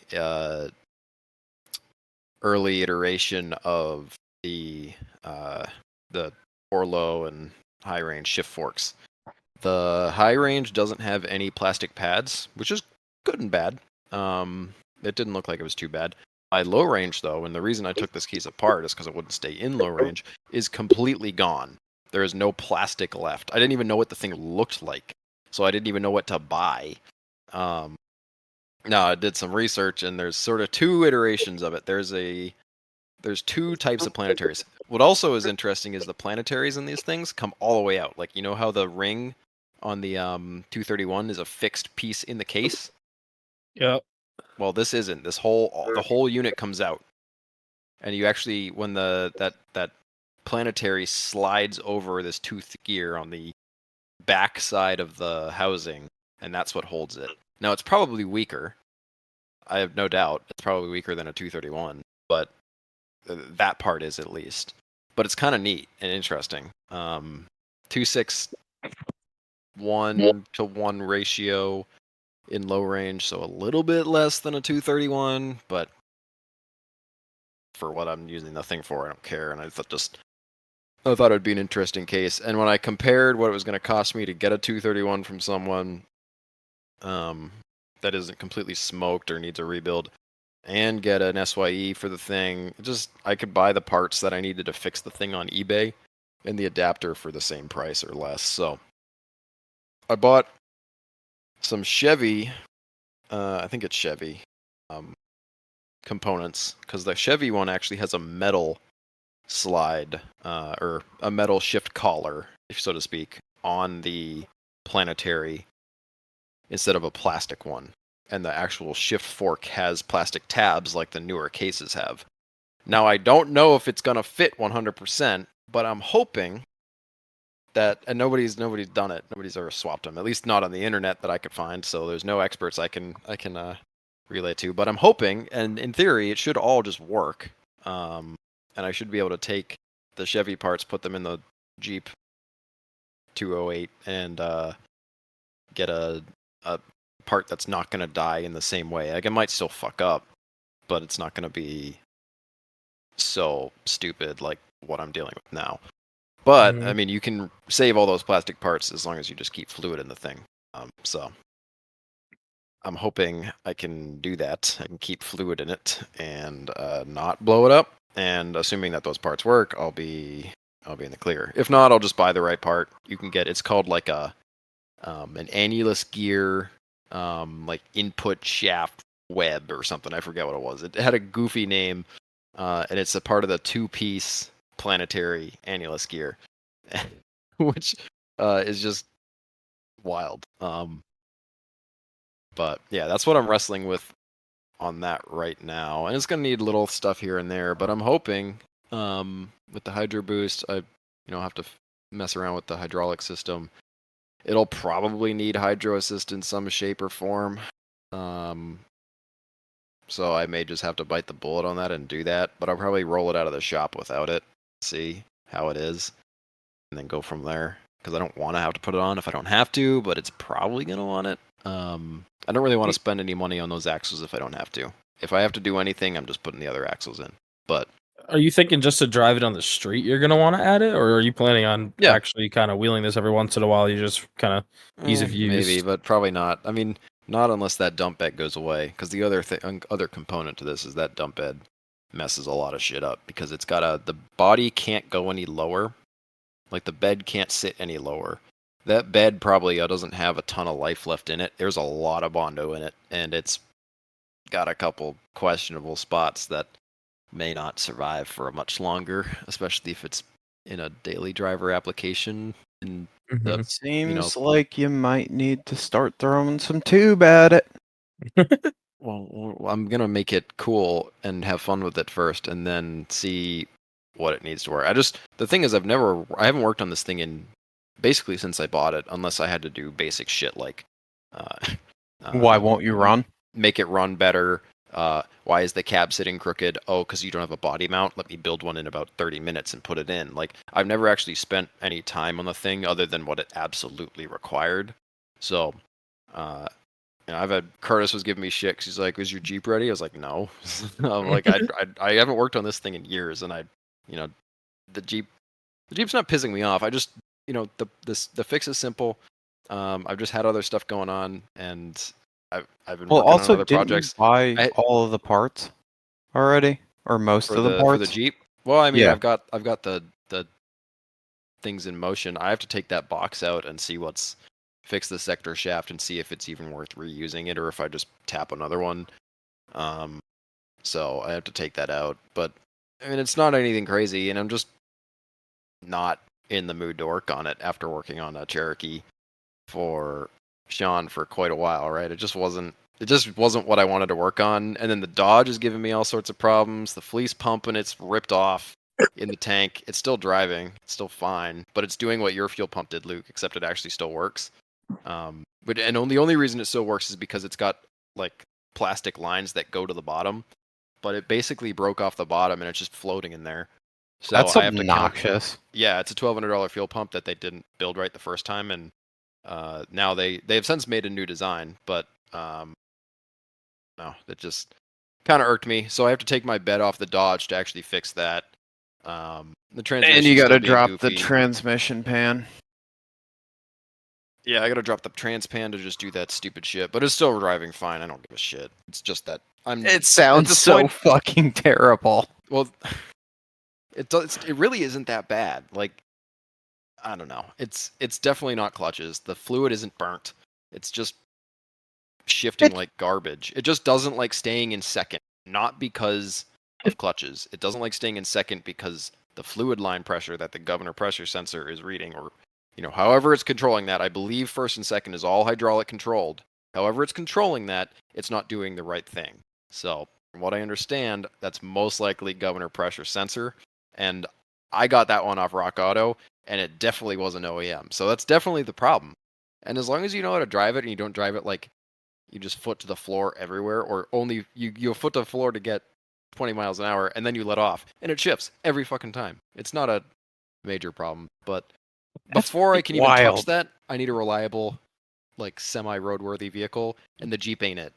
The J20 can be that, and if I'm gonna drive it around and I'm gonna have to take the truck apart and it's gonna probably spiral into a million other fucking things, I'd rather just make it something that I want to drive and that I've worked on for a little bit. So that's where I'm at with it. I'm trying to get it done quickly. I'm not like putting too much on my plate, I don't think. I think with what I have, at least to get it rolling and reliable, I have a reasonable amount of stuff to do. I can do the Jeep stuff kind of in parallel. I can take the box out and put it on the table once I get the transmission or transfer case back back assembled, the 208, and do some other things, but I don't know. And I still am waiting on Nick to get that reservoir. I haven't heard anything other than that. I'm going to have to bug him. But, it's just little stuff. And I'm not really in any rush at this point. Although I am supposed to be going to Glass Mountain, I guess, in a couple weeks. But 4 weeks, I think. Maybe 3.5. 3 or something. I don't know. I got a wedding in between there, too. It's going to be a pain in the ass. So, well, the Jeep will probably be there. And I'll just tow it with the shitty Dodge. I don't care. It'll do. It'll do. I'm having fun working on the J20. I'm gonna do that for a little bit. Just work on something that's new and exciting. I've worked on Cherokees too much. I need to work on something different. And Dodges. I'm tired of doing general maintenance on the Dodge that should survive for longer than 6 months. And having it just not work because it's a Dodge. So yeah, that's why I'm working on it, and I think it's gonna be super fun when it's done. I can't wait to like have it on the 40s and be able to like yank it out of the garage, and like actually look at it. Because my shop is so small, you can't like actually step back and actually look at it good. Like getting pictures is a struggle. I think RJ made fun of me one time because I was like behind my piles of garbage trying to get like the frame far enough back to actually get the thing in the picture. Like it's way cooler when you get to yank it out of the garage and look at it.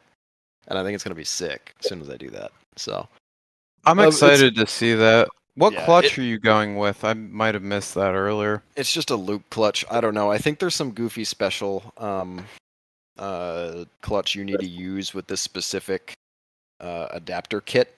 I could be wrong. It might just be an AX15 clutch, but I'm not changing it because it looks like it's in good shape.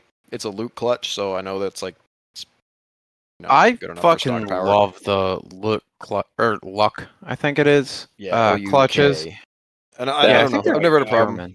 We've run them in the Jeeps for ages. We clutch dump the crap out of those things. I've never had a problem. It's not like it's sitting behind a high horsepower motor. It's behind a 360 that makes as much power as my 4.0 made new. Maybe.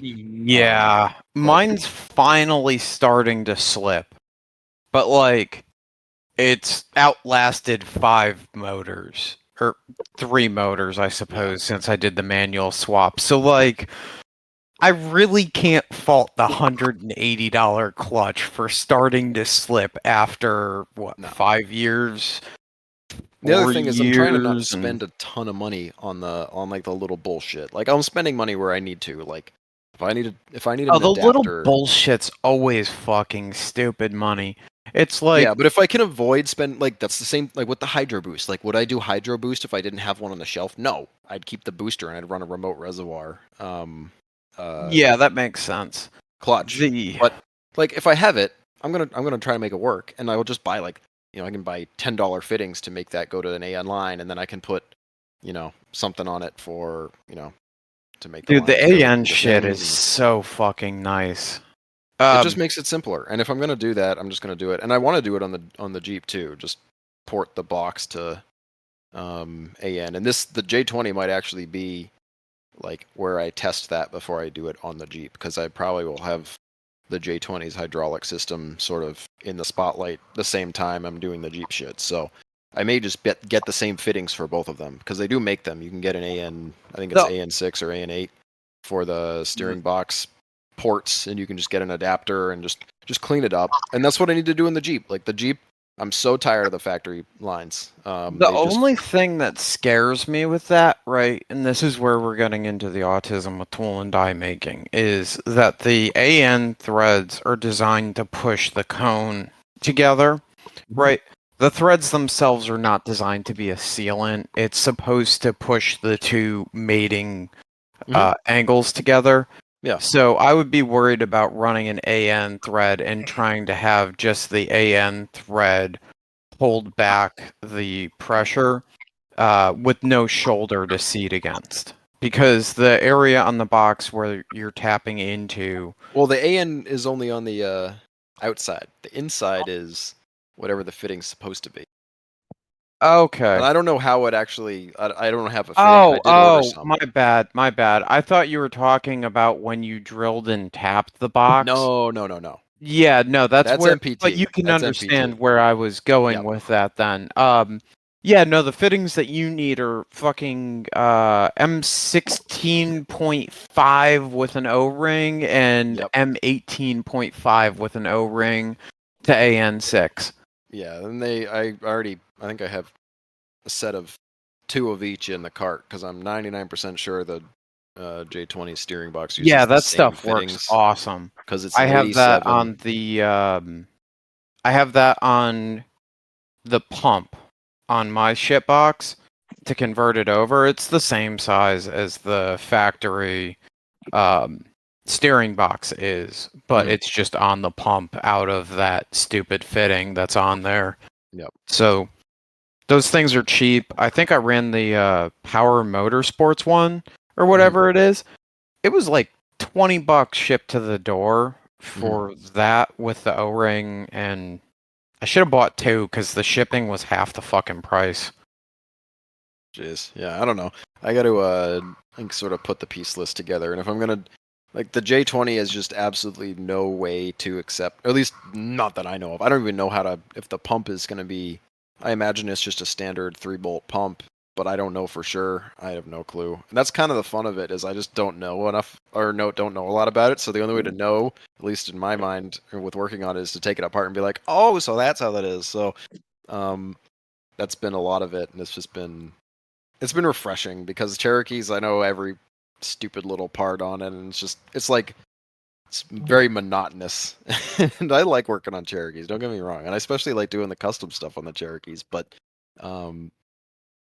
I'm more interested in cutting one up than I am in changing the oil on one, though, if I'm being honest. yeah, I don't know. So it's just been fun working on a different drivetrain, a different motor, a different body. Yeah, Something that's it's cool. super nice. And it's like, not that Cherokees aren't cool, but I think this is a much more unique thing. And I'm trying to be nice to it and respect it while also not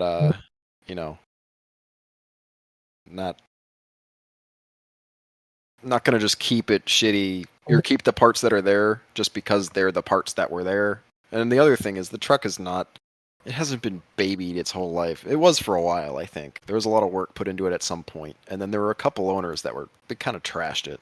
So it's like in good shape, but it's been beat. So it's kind of like this weird middle ground where it looks okay, but you look a little closer and like, well, that's hack, and like all this stuff that's put in it is really hacked It's up. rough around the edges with good So- bones. Yeah, it's got a decent, a decent starting platform as far as like how it looks for the most part. Like there's things that suck on it, but there's a lot of decent stuff to it as well, and a lot of parts that are on it that are good that either they put on it or I put on it. Like as much as I hate the sniper thing, like if it had a carburetor, it might not have even gone in for this because it might have run fine, but other side of that is the carburetor probably would have run like shit, and I don't have any patience for carburetors. And if Jacob listens, he's gonna scream at me, but it's just not. It's fine. I've been yelling at same. Jacob for the last like 3 weeks about how carburetors are stupid, and if you're gonna rebuild something, just fucking rebuild it right. That's for you, Jacob. Yeah, so it's just like it's one thing or another, but it's It's been fun so far. The other thing I got to figure out is how to do. I did some research. I can do a headliner. Haven't had a headliner in the thing for like 2 years or a year because it's cardboard, and it came out and I was like, this. There's no way this is going back in without it looking like garbage. So I just haven't put it back in. I still have it, so I can make a template. You can use corrugated plastic because it's just cardboard. Like the headliner is literally just cardboard. So you can just take the headliner, put it on a piece of corrugated plastic, cut it out. I forget which. There's a guy on YouTube that had a good video. And his J truck is pretty cool. He painted it so it looks stupid now. I don't like the yellow he painted it, but it looks like kind of piss yellow. But it was a really cool like mint and white color before he painted it. It would be cool to do that, or it'd be cool to upholster it. You know, get like whatever type of fabric you wanted to put on there, and then just spray glue the fabric to the corrugated. Yeah, and I mean the body panels, the interior panels on that thing are so simple. I just need a headliner. The side panels aren't the best, but they're not awful. Like they're still there. The seats are bad. The spokes try to like poke you in the ass, so I've got like a floor mat like that you sit on that keeps them from poking you. It's pretty bougie. Sounds like it's time to put in a nice Corbu bench. I don't know, maybe, but if somebody knows a good upholstery person that like isn't gonna charge me an arm and a leg to put foam and They stitch all up some, do. yeah, They're no, all that's the problem. expensive. For a good one, they're all expensive. Yeah, and I've been talking with Sam. He's been having issues with his seats in his poor little truck because the guy like put plastic in it instead of fixing it correctly, and he was all mad about that. So, you know, I'm part of me is scared because people do shitty jobs, especially if I'm paying somebody a bunch of money to do work, like I want it to be done correctly, right? Not poorly. And So this is gonna sound really fucking stupid, but with the second gen seat problems that I'm having, I have been looking at Corbu daily drivers. It's got the traditional. The seatbelt's integrated into the seat, right? Or is it on the? No, it has to be because it's a suicide door. Yeah, it's integrated into the seat. Well, That's where the I'm biggest trying issue. to. Unless That's you're what I'm putting in a trying to B work pillar. around. Sorry. You're good. Harnesses? Question mark? Stupid. There's a whole thing on how harnesses are not safe for road use or something. Obviously it sounds dumb just saying it like that, but I remember reading a fucking No, they're not. It's really not. It's not the same thing. It's not. Yeah, it's not a seatbelt. I'm not gonna argue that. In something like our shit boxes, it's probably better than a seatbelt. No, But the only time I think a harness definitely can not obviously the people like smash race cars into the ground all the time, going God knows what speed, and they can be totally fine. But I think as far as like crumple zones and in a normal car and you're on the road and there's other cars and like potentially smashing into each other, like if you have any tube work, you can't be moving around and like there's no crumple zone. The car doesn't crumple, right? It stays rigid. So you need to stay with the chassis. So in a tube like a tube chassis or a rig that has tube on the inside that you could potentially smack your head into, and you're in a crash, yeah, you need a harness and you probably want a helmet. You actually definitely do want a helmet. I have a special helmet, and then I ordered one of the axle helmets too. Yeah, Nice. like, just because you like the tube is what's gonna fuck you up. Like that is your enemy. It's your savior, but also your enemy. But if you're in a car that doesn't have that shit, like a normal seatbelt is probably the safest option because it's gonna, let you move a little bit and then it'll lock. The car's gonna crumple. So with all that stuff, I mean, there's been a lot of testing and safeties, and I mean, if putting everybody in a 5-point harness in their tube chassis was the best way to go for the road, I think that might be where we're at. But that's not where we're at, and I don't. Counterpoint though, cars used to be expensive. pretty rigid. It is expensive, but remember, old cars are rigid. They don't. They don't compress like new cars. There's someone said for the crumple zone that takes a lot of the energy out of it, right? So it's not all transferring to you. So Yeah. the seatbelt is enough. But I suppose that I'm bordering on the mentally special here because I just punched into Google second gen seat. Yeah, the part that's broken on my truck, or not broken, but just worn out. Mhm. $150. what part's broken? Just the foam's completely gone, and like it tries to slant you out of the seat. Oh, mine kind of does that too. Probably not as bad as yours by the sound of it, but yeah, you can just buy a new foam thing. Yeah, no, it's only $150.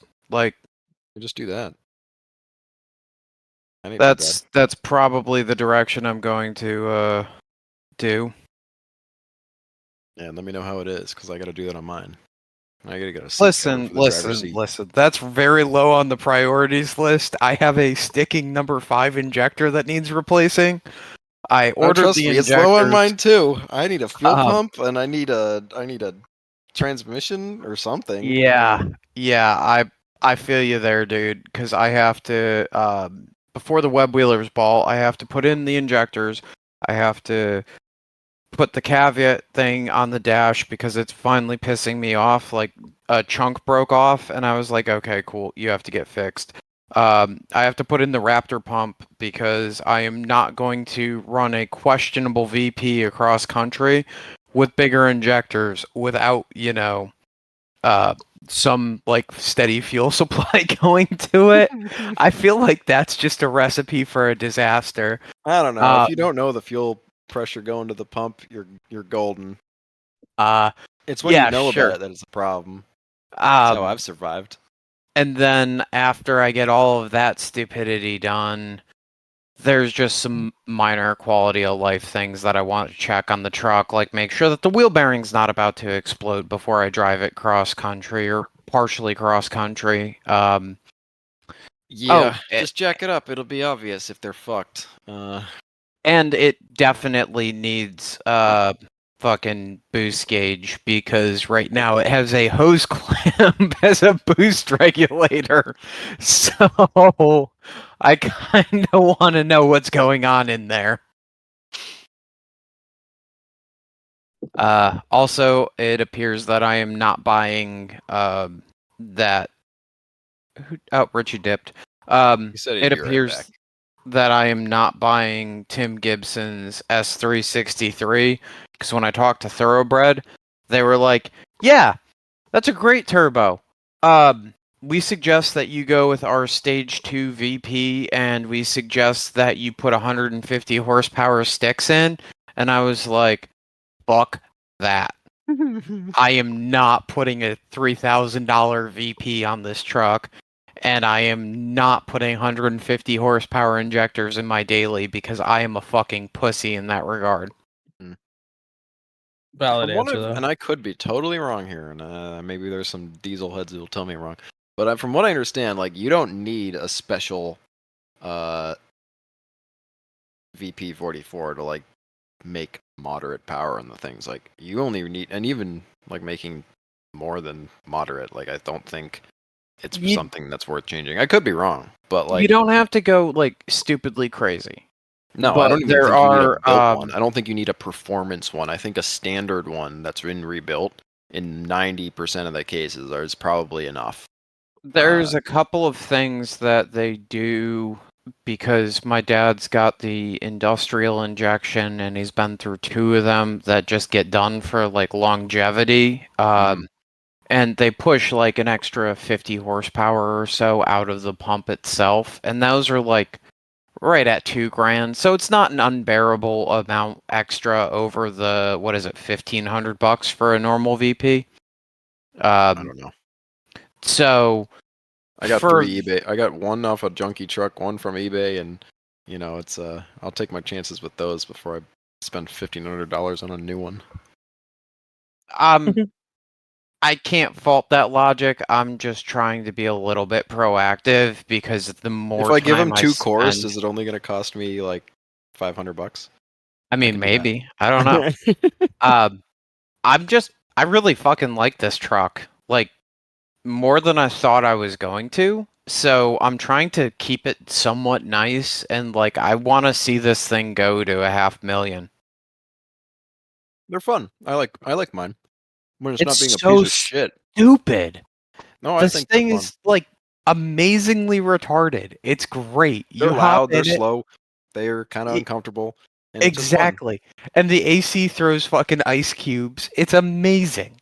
Like, this has no business being this much fun to drive, being a stupid two-wheel drive truck. But then you're going up a hill at like 70 miles an hour with the Jeep behind you. It's not giving a flying fuck. If you hit the bottom of the hill at 75, that is. The turbo's making loud noises, and like it's just fun to drive an old fucking manual truck that you actually like have a sense of connection. And this is gonna end up as a Tism rant. I just like the fucking manuals. Every time that I get into a vehicle that you or drive anywhere, be it rock crawling, be it on the road, there's just so much more connection to what you are doing, and the automatics make me just like kind of feel gross about them because you don't have that feeling anymore.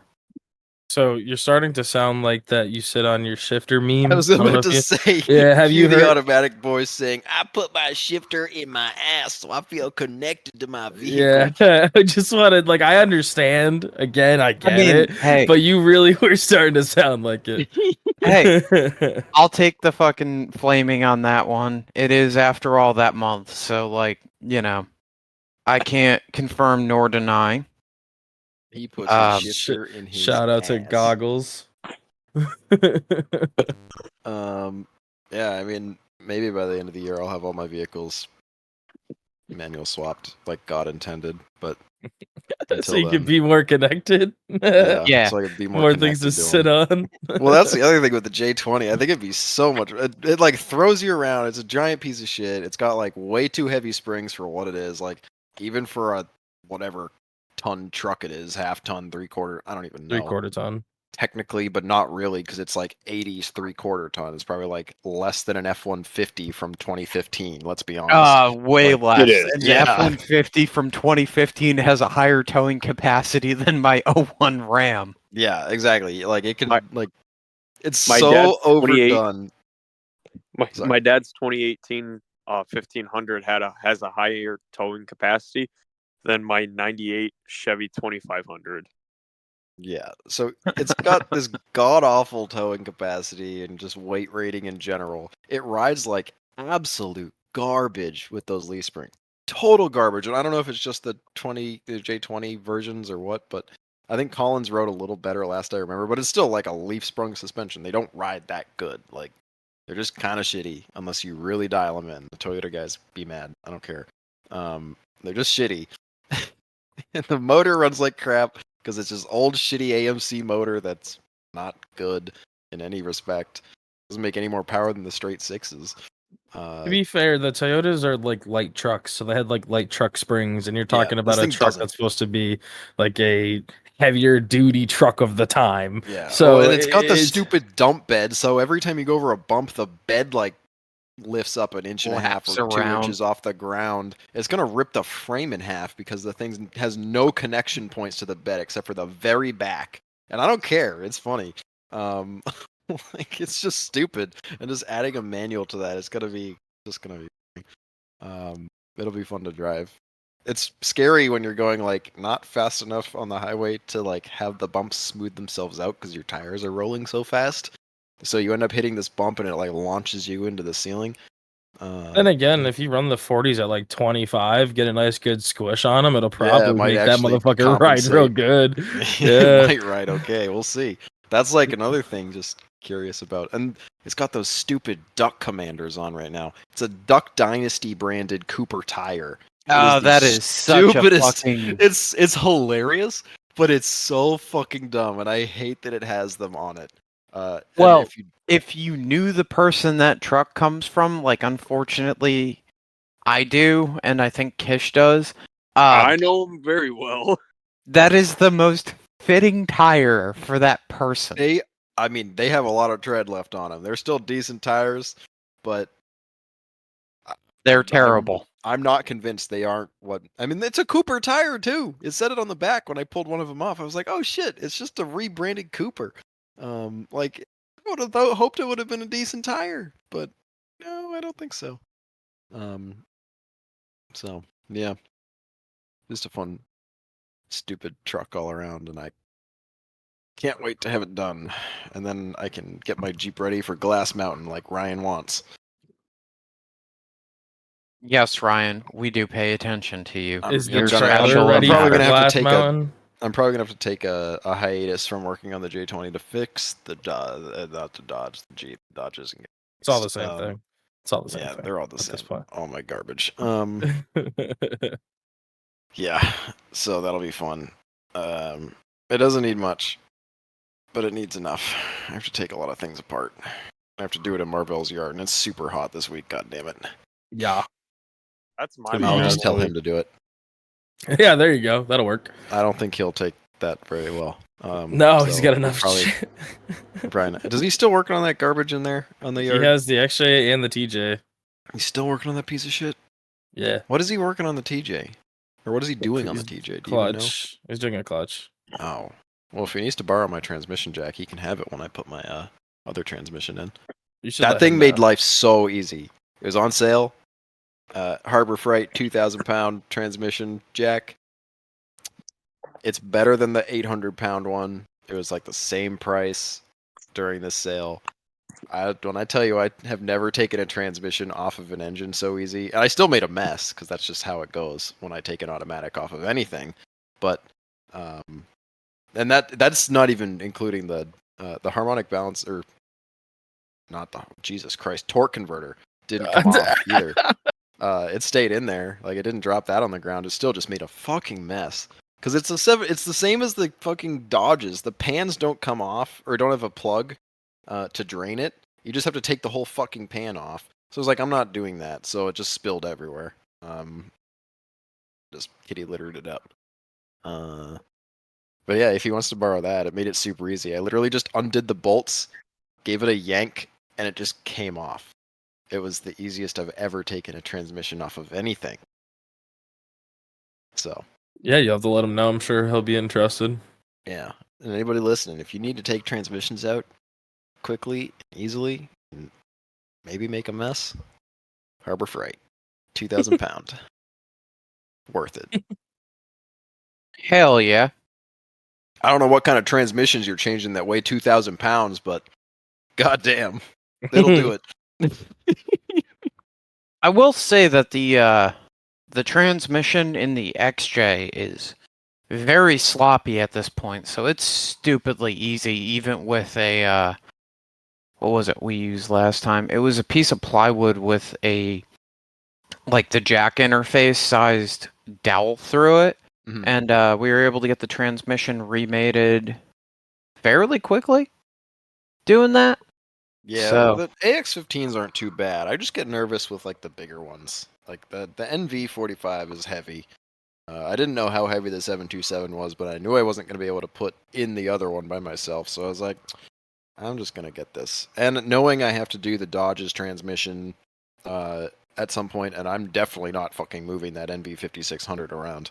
No, they're myself. not a little transmission. They So are a that's- massive transmission. Yeah, that's going to have to go on that. So I figured I'll just buy it now, save myself some time with this project, and have it for the next one and any other ones. I mean, even just taking that 205 out with that thing, it'll be a million times easier. I can't wait. That's always the bane of my existence, and I usually just put it on dirt and I just unbolt it and kick it off, and it falls on the ground. But it kind of fucks up the tail housing on the transmission, so I shouldn't do that. It's But- way less abuse than it does if it ever hits a rock, so it'd be fun. Oh, that reminds me about hitting rocks. Do you need the clocking jig, or can you ship that out soon? I can ship it. I don't need it. Okay. Because if possible, I'd like to get that done before the Web Wheelers Ball, so I can put a skid on there and like not worry about it. Yeah, I can get it to you. That would be sweet. We can talk about. It's at the shop. I'll just put it in the truck, and then I can just bring it to UPS or FedEx or something. Yeah, I Yeah. mean, I'm sure that it can just go into like one of those fucking envelope mailers. Hmm. Yeah, it's small enough that it should be able to do that. Flat rate that bitch cross country, and I'll bring it back to you at the Web Wheelers Ball. Sounds good to me. There you Um, go. yeah, I gotta get that fucking case clocked, and that's not gonna be fun. That's also part of why I'm like probably going to go this weekend, and then I'm not gonna be wheeling at Harlan. I'd rather have the time to get that where it's got to be, and if I have to cut the floor out, I have to cut the floor out. It is what it is. I can't say that I'm gonna fill the hole back in though. Like I kind of just don't care at this point. Transfer case in the cab? Okay. it be like that. How many degrees do you think you're gonna have to rotate it? Theirs is He just doesn't really have a choice. You don't have a ton yeah. of space to play with on those. It's just you put. Isn't that the one where it's got like the you put it up there and it's got the pin that goes through the factory hole, and then it's just you drill here and that's that. Well, no. So what it does is it's got a ring that you bolt to it. Like that is the diameter of the like inner section of the output, the rear output. So it kind of lines it up, and then you can turn it. You can drill the holes wherever the fuck you want, but there's only a couple spots. Like there's only like an inch worth of space on the housing on the AX15 that you can actually drill a hole. So you're kind also- of limited in a lot of ways on that. So depending on which way you have to go to, I forget which way it is, or if the hole is centered. I think it's offset because I'm pretty sure I don't know if it was the transfer cases or if it was the transmissions that are drilled differently for the Wranglers and the Cherokees. I don't think they're not the same, and I can't Yeah, remember the if it's AX15s are different. yeah. So The cases are the the reason same. you have that much space and you can even have the option of drilling, I'm pretty sure is because of that. Yeah. Essentially, all I'm trying to do, Cody, is copy the Wrangler clocking, so that way the lowest point on the transfer case is moved upward and over the top of the bars under my rig, so I can just run a flat skid across those bars and like forget it exists. There you go. That'll work.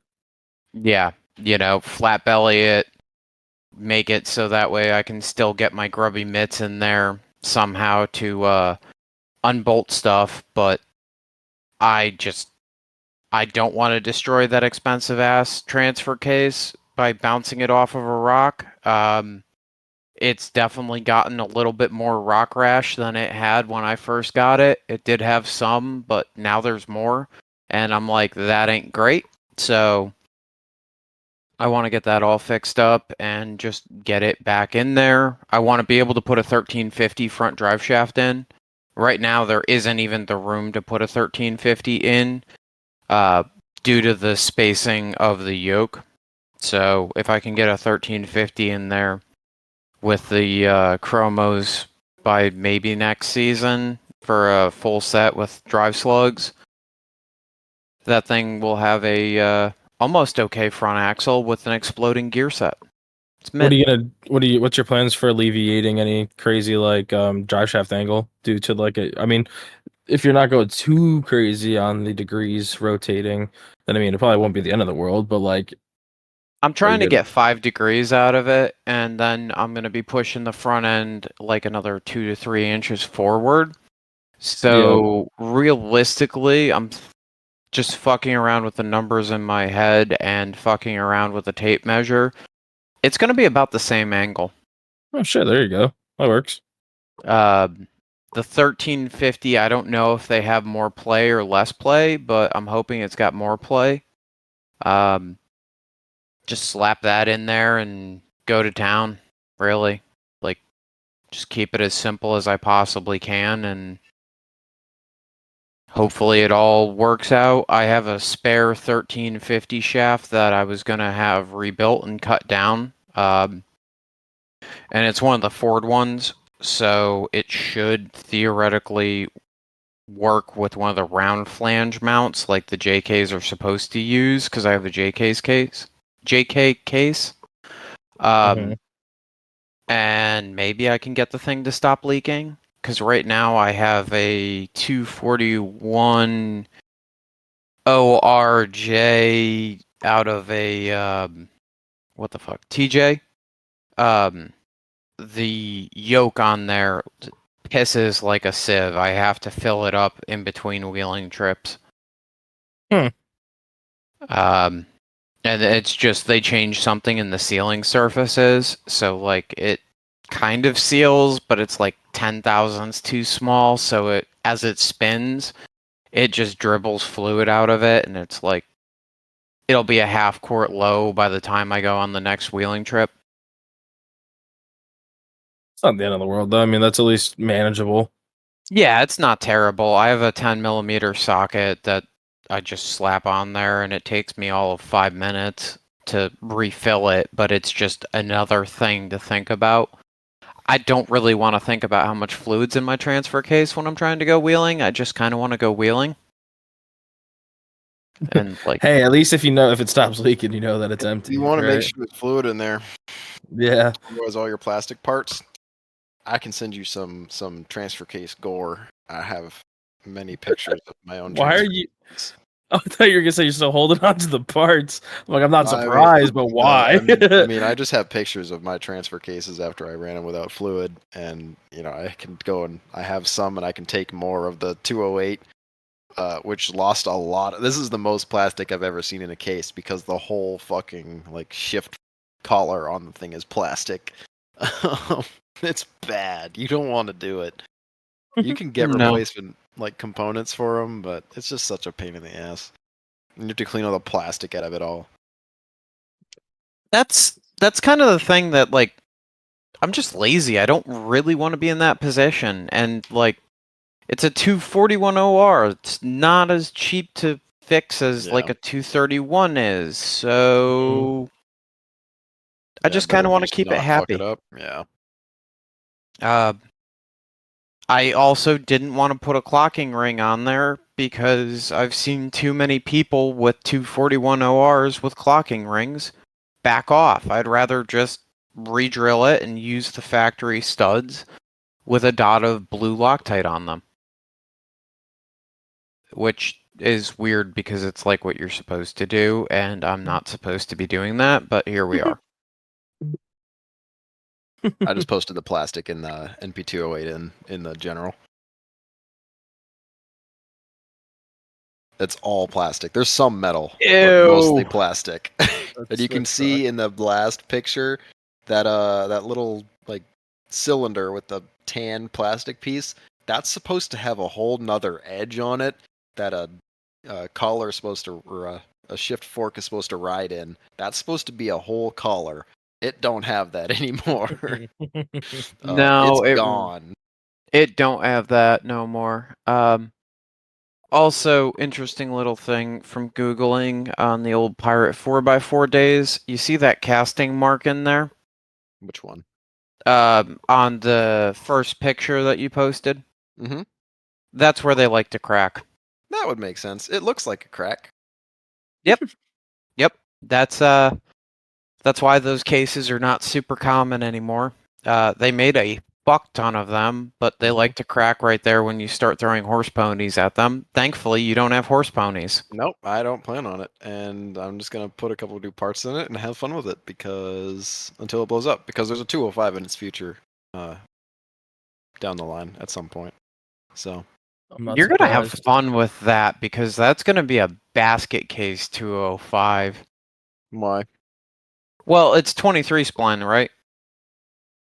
Well, On no, the output. I'd probably put a doubler on it, but I'm gonna just do some more research before I get to find a doubler that's not gonna be a piece of shit. What if that means I have to put a 2 in front of it? It's in the J truck. I don't care if it's heavy. It's not like the end of the world. If it's reliable and it's not gonna shift out of high range into neutral on the highway, then I don't give a fuck if it's heavy.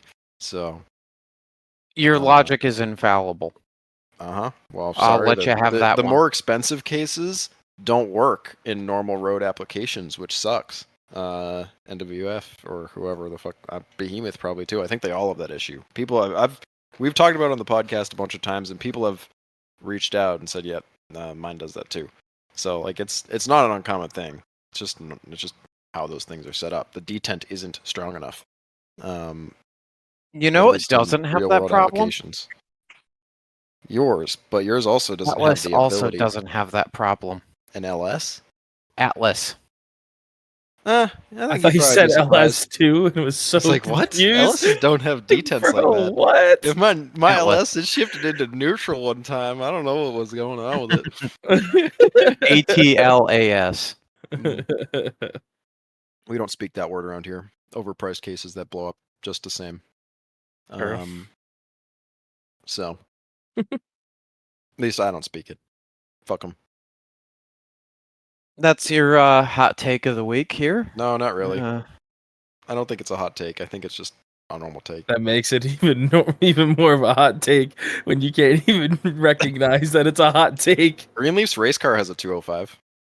So, That okay. justified then. Yep, there's no Justified. other answer. Yep. he's smarter than me. So, it's a divorced one too. It's cool. I Cool think that what's cool on the note of divorce cases.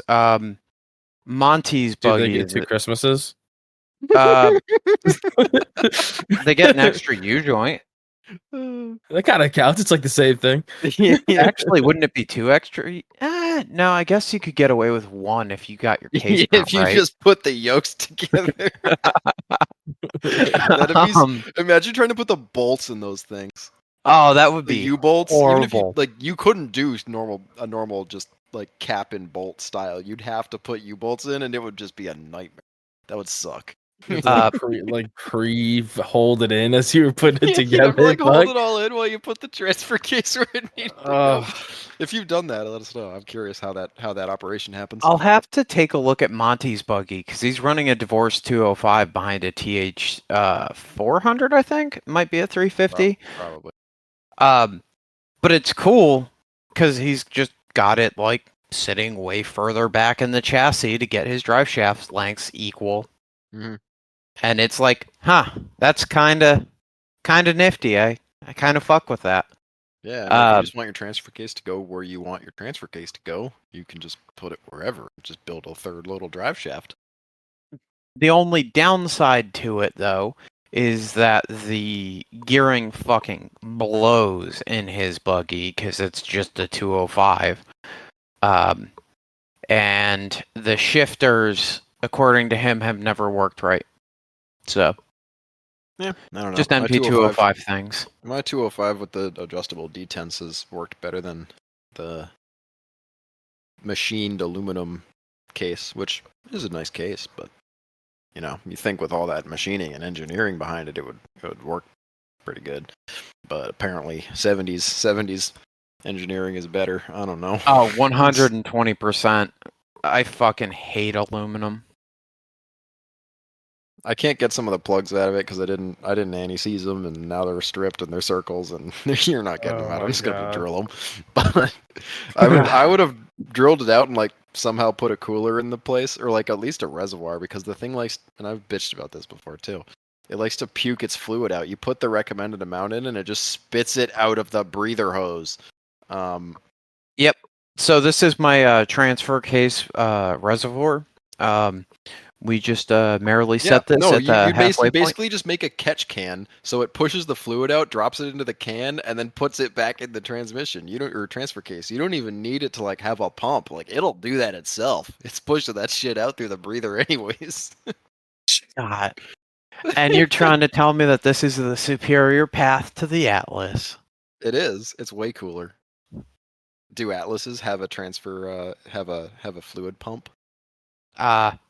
that goes outside of the transfer case? I didn't. Now think now we're back to talking about adding coolers. Yeah, we're back to our roots. We have Hear gone that, full Rock Jocks? circle. It's not stupid anymore. It's now in fashion. Jesus Christ. Oh shit. Well, I mean, I actually went to an off-road park this weekend. You know, you guys working on all your shit. Went out to Field Yeah, of you got nothing Forest. going on. Yeah, it was a good time. I mean, honestly, we had a really small crowd, so we were able to just kind of bebop and bang our way through the trails. Chris, fun little thing about him, put a set of 40-inch stickies on a 44 and 8.8 rear, and it did not blow up anything in the axles. Okay, well then he drives like a pussy. Confirmed. He did twist two either front or rear drive shafts. Fuck. He did think twist it two was drive shafts like candy canes. So that was exciting. So we have found his weak point there. That doesn't make Um, any sense. I was talking to RJ about that when we were sitting at the shop working on the J20. I was like, the rate at which he's twisting and fucking up drive shafts doesn't compute. Something is wrong, and I don't know what it is. I also mean- have to say the random possum Snapchats from RJ are like top tier. Yes, he has a significant amount They of have a lot of possums. them right now. They're small Yes. ones too. They're tiny ones. They'd fit in your pocket. You could just steal them. Why he has so many possums, I don't know. Nor do I care. But it's fucking cool. Yes, they are actually pretty cool. You can just pick Uh, them up off the road. They're free. That Like the ducks at is- the I- pond. Yeah, like ducks at a pond. Okay. Just like it. Just watch out for the ones that hiss at you. Those aren't cool. Oh, They're Cody, Canadian. before we get back to the F and F thing, I brought the animal fact for the week. Ooh, we'll have to. You want to give it to us now? Fuck it. We're already talking about animals, right? Yeah, that's kind of where I was going with this. Armadillos carry leprosy. I Oh? knew that. Yeah, That's an there's interesting one. specific. I think it's 3-band armadillos carry leprosy. I did find out from RJ that possums have like split dicks. Huh? I didn't need to know that, but that's Yeah. kind of cool. Why it is just- RJ looking at possum dick? Brother, were you just missing the fact that he has like I don't know, probably 20 of them at his house? It still doesn't explain why he's looking at it. So his I feel mom's like like- a wildlife rehab person, so like obviously he's gonna learn about different parts of like the health of a possum. Okay, well, see, I didn't know that information. It's still fucking Yeah. weird that he's just Googling it, but He's not googling it. He has real life experience. You don't have to Google it. It's right in front of Googling. you. Googling? Googling. Oh, Googling it. he's Oh. Googling them. Oh, sorry. Gotcha. My bad. Actually, funny enough, is how you start with oogling. Anyways. But yeah, that's actually a fun little fact. I didn't know that about armadillos. I actually don't know jack shit about armadillos at all. What's going on, guys? Sorry to stop you right in the middle of the episode, but we need to go into this week's sponsor. Onyx Off-Road is the leading competitor in interactive off-road GPS. They offer pinpoint accuracy for not only rock crawling trails, but for side-by-sides, ATVs, and snowmobiles. Nothing is worse than going to your local park and wasting your time using their janky, outdated paper maps. You spend enough time stuck in traffic or at work, so when you're on trail, use that time wisely and know where you are at a click of a button. But hey, don't just trust my opinion. Onyx Off-Road has some unique and key features, such as being able to save maps for offline use, adding custom waypoints, track, save, and share trips amongst friends, and not to mention, for our fancy drivers, Onyx Off-Road even syncs up with Apple CarPlay and Android Play. Seriously, try Onyx Off-Road Elite free for a week, no strings attached. Get access to thousands of off-road trails, whether that be dirt or snow, and go send your favorite trails to your friends and start planning the trip of a lifetime now. Huge thanks to Onyx Off-Road for being our first sponsor. We cannot thank them enough. Guys, please go over there, check them out, and now back to the shenanigans.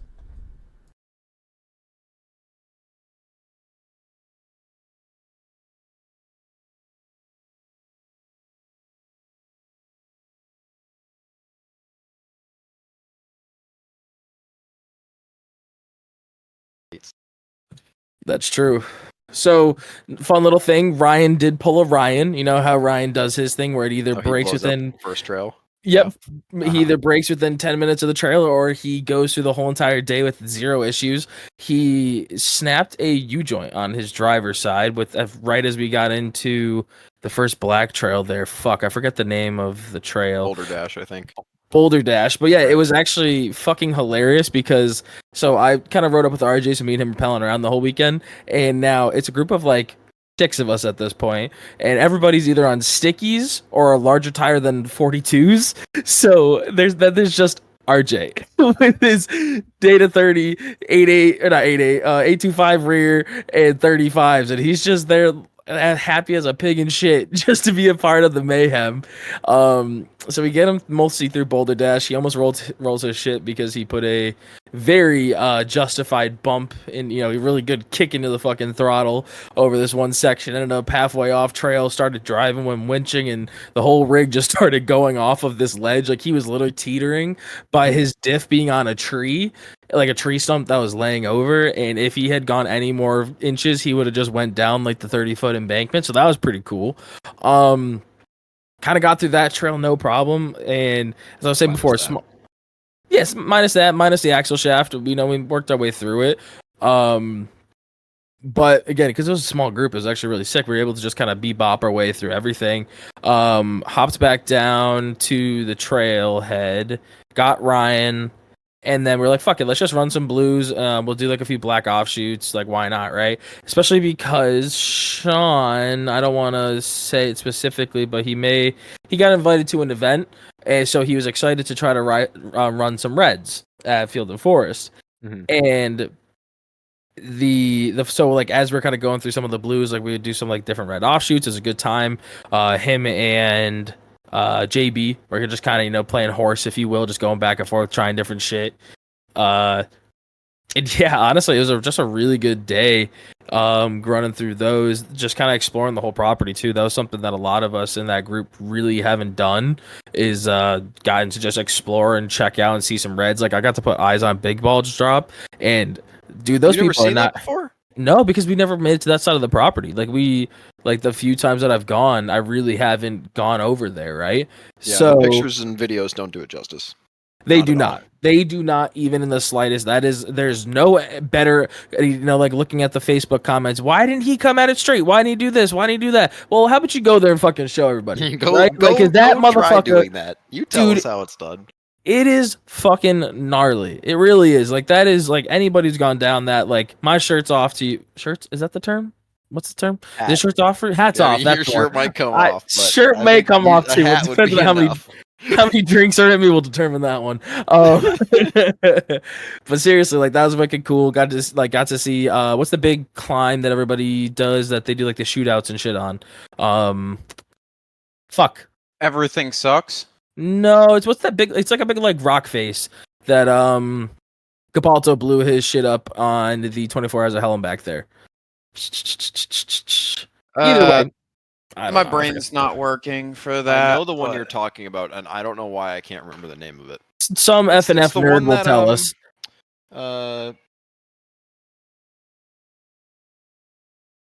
Jim, Yep. his name. Overly. Overly. Jim Overly always rolls on.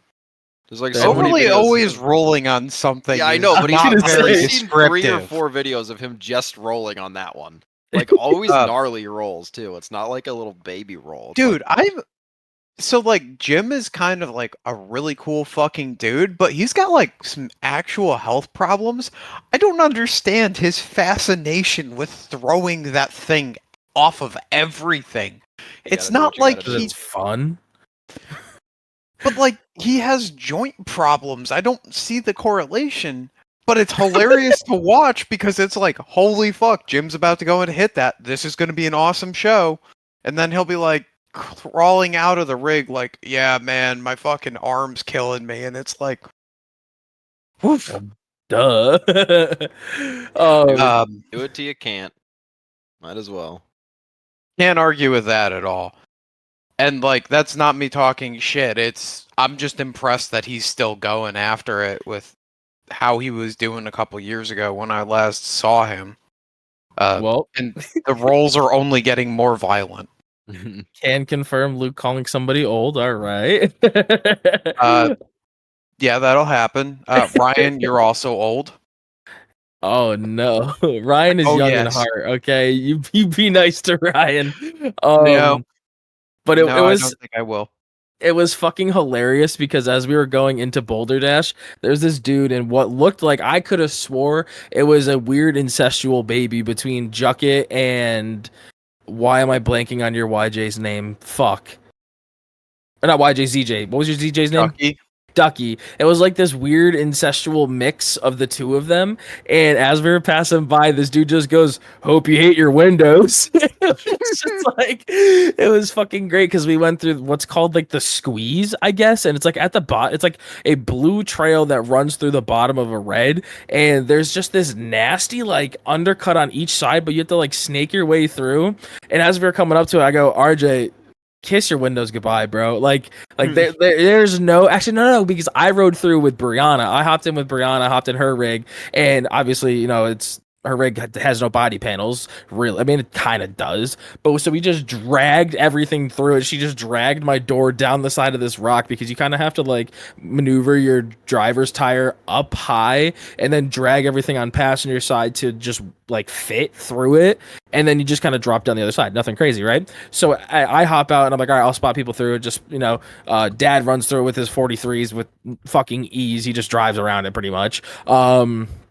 Ryan bebops his way through. He actually got a little bit of nick. He was kind of sad. He got a little nick in the side of no, because he went afterwards, actually. Hold on. Either way, RJ comes up to it and he's like trying to squeeze through it, and I'm like, no, don't look at the fucking window, look at me. I was like, I'm gonna get you through this without you rolling it.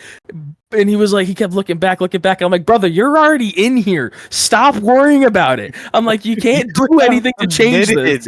Yes, the sin has been done. You have to live with the consequences of your actions, bucko. That's literally how it was, because I was just like, dude, like there's nothing you can do to change where you are at now except for getting through it. And I can't remember if he crunched his door by this point or if that was afterwards. Either way, he crunched the fuck out of his door, his like quarter panel, and funny enough, he did not blow out that window. As much as I already told him, like, dude, kiss that shit goodbye because it's already gone. I was like, I'll get you plexiglass tomorrow. I'm like, don't even worry about what's gonna happen from this point forward. Let's just get you through it. And somehow it skipped. It was like, honestly, 2 inches below the window. It bowed the shit out of it, grinded down the side of it, and it still somehow survived, and it was fucking hilarious. Hell yeah. So we finished that trail out, went back to the parking lot, and we're cooking up some. I think we cooked burgers or something. No. I think no. Oh, because me and him were smart, we pre-planned, made extra breakfast so that way we'd have a burrito at lunch. So we're started cooking that shit up, and then Sean comes over, either one of them, JB, Sean, one of the two motherfuckers, came over and was like, "Hey, we're gonna run a red trail."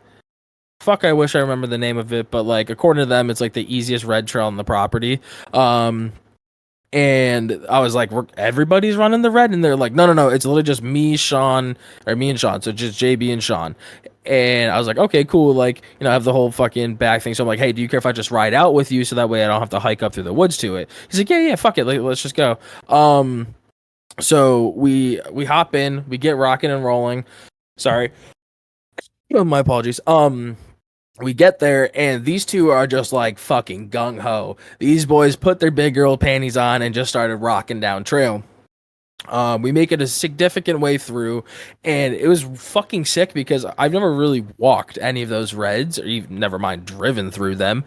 And it was just like there was this one obstacle. You come into it, and it's like this nasty rock garden, just diff dragging piece of shit uphill climb that stops, and you have to turn left, go into these, I mean, had to be 50-inch tall undercuts into a V-notch, and you had to turn hard 90 left into it to get up into it. And I'm looking at it while Sean is fucking around trying to make his way through the rock garden. And usually, you know, like you guys do, you know, you go up to an obstacle, you kind of look at it, you can pick the line out, even if it's not a trail you're going to be running or something that your rig is capable of. You still have an idea of like, yeah, you know, if I had something big enough, I'd probably do it this way. I'm looking at it, I look at RJ, and I'm like, dude, I can't even find the line. I don't know how you get up into this. And somehow Sean weaseled his way through with his fucking reds, got up into this thing, and he flopped it over once, but nothing crazy. Kind of just backed out of it. Super simple. But somehow got his way up into it. And the way he did it was he got his driver's side up first, dragged body down the side of the tree, and then just cut into it, even though like it was leaning against with the way he was trying to turn into it, and it just gripped up. I couldn't tell you how he did it. Reds did their red thing, stuck to the fucking rocks and climbed his way up in. But then once he got like he kind of got bellied out on driver's side and then just drove into it further because now his driver's side tire is up like 5 foot up onto this rock. The passenger one is inside the V notch now just to try to offset the weight from the belly. He got up into it and just bound everything up. Like the rig was just not having a good time in there because he was trying to crawl. Like he was trying to get traction in a V notch by like just like slipping and sliding between each side, but he really couldn't get enough traction to drive up the passenger side. He was really just stuck working with what he had on driver side. And just honestly, it was just a fucking mess. Like the obstacle is nuts. And I was thinking about it, I'm like, if somebody was running Humble Pie, like you would have to run this obstacle. And I wonder if people just get their nose up, say fuck it, and then just winch the rest of the way through, unless they have like a rear even with a rear steer buggy. I don't see how you could make it happen, except for if you had like front and like 2-wheel drive digs, like rear wheel drive to like offset and like let it climb independently to like, you know, set the weight. I don't even know. It'd just be fucking nuts. But that was fun. So we ended up just winching him through. He had no real problems. And then when JB tried to go through it, he was very similar situation. I'm not going to go through the whole fucking story again of like driver's side, blah, blah, blah, blah, blah, whatever. He got up into it, but because he had less behind the rear axle, he was able to actually kind of back up and unbind it and get it into a kind of a semi-happy point. But then he started losing steering, but also the JK started doing the JK thing of just puking oil out of the fucking heads. So, you know, like typical JKs, anytime they get, not the heads, but the valve covers and all that shit. But as soon as he got into it, leaned into it full passenger side, thing just starts fucking pouring out smoke. I mean, if James Bond was there, he would have just been impressed with the smoke screen that this guy fucking laid out. and like, he just lost all power. His fucking steering started acting up. And then we put the winch onto a tree to just drag him through. The fucking winch dies. We're like, dude, there's no way. Like, everything. Fuck, dude, that sucks. He was in a fucked up obstacle. Everything's fucking going wrong. The thing's not running. But I believe it just like kind of burnt out the fuse. So he was able to just kind of play with it and then wiggle it. And he ended up getting his way out of it. But they did sadly have to take the emergency exit out. Because at that point, then it was 2 rigs, 1 winch. And they just felt, you know, being on a red that Bob probably wouldn't enjoy them trying to work their way out with 1 winch. Completely valid, especially with the climb that came after it. I can't blame them. That's logical. Yeah. Mm-hmm. So go ahead. I gotta ask, because it was Reds and Mickeys. How were the Mickeys doing? You want the honest answer? Yeah. They worked. I will say they worked. There was times, granted, again, they are new. He has like 2 runs on them. They're not broken in against a set of bald red labels. You know what I mean? Like, no question. Those are $300 red labels, by the way. Exactly. So like they're not going to work as well on the rock specifically, right? But they did do a pretty good job, man. Like I'm not gonna sit here and fault them. Did they do better than his old Boss Pros or whatever the fuck the difference between them are? The big knobby bitches.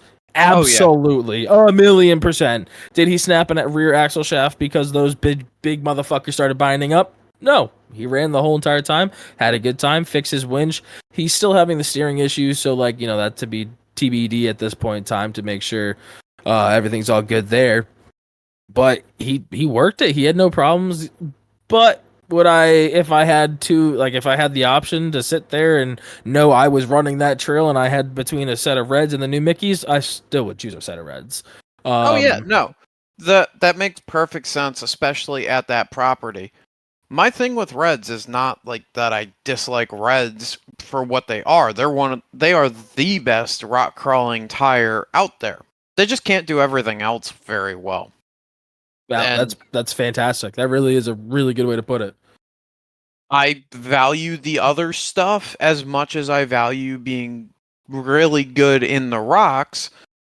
I like the performance that I get in the shitty weather or shitty conditions down here out of the Mickeys with the way that the voids are set up. They side hill better. They also handle the go fast shit a little bit better from what I have seen. So like perfect reason for me to run that tire where I live. If I only wheeled F and F, there's no fucking question. It would be reds. And me and Bob always go into that spiral, and it's great. Yeah, he did mention you this past weekend. Oh yeah. Yeah, he definitely did, and it was fun. We were just kind of shooting the shit about actually you and Graham. what was you saying? Okay, come on. No, he just loves how much you like to shoot or like just talk shit about tires and how you rant and raving about the Mickeys and whatnot. He just likes it, you know, how he's kind of a tire nerd like me in that way, and it was just funny. And first off, he was like, "Where's Graham?" And I was like, "Oh, you know, girlfriend's got him by the ball and chain at the moment. Didn't let him out of the house." And he was like, "Oh, geez, all right." Obviously, I told him that wasn't the truth, but like, I definitely did say that. And then we just started talking about how like the Walls crawlers are a bunch of pussies that they won't wheel unless they can drink, and like that's not even bullshit. Actually, like that did come up in conversation. Me and Colin were just talking with them because they were.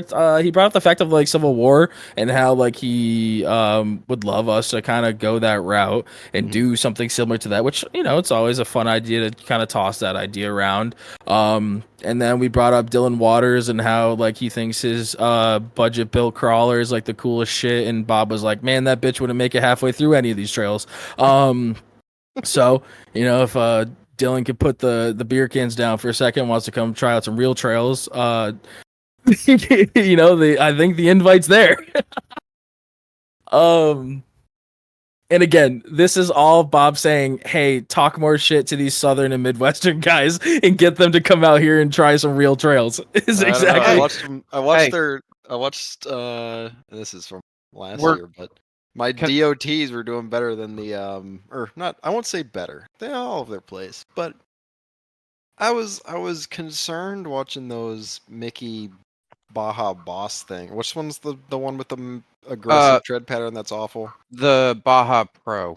Baja. I have bosses. Yeah. Oh, okay. They all got the Thank same you. pro boss. I mean, the professional versus the X's. boss. Like, I don't know.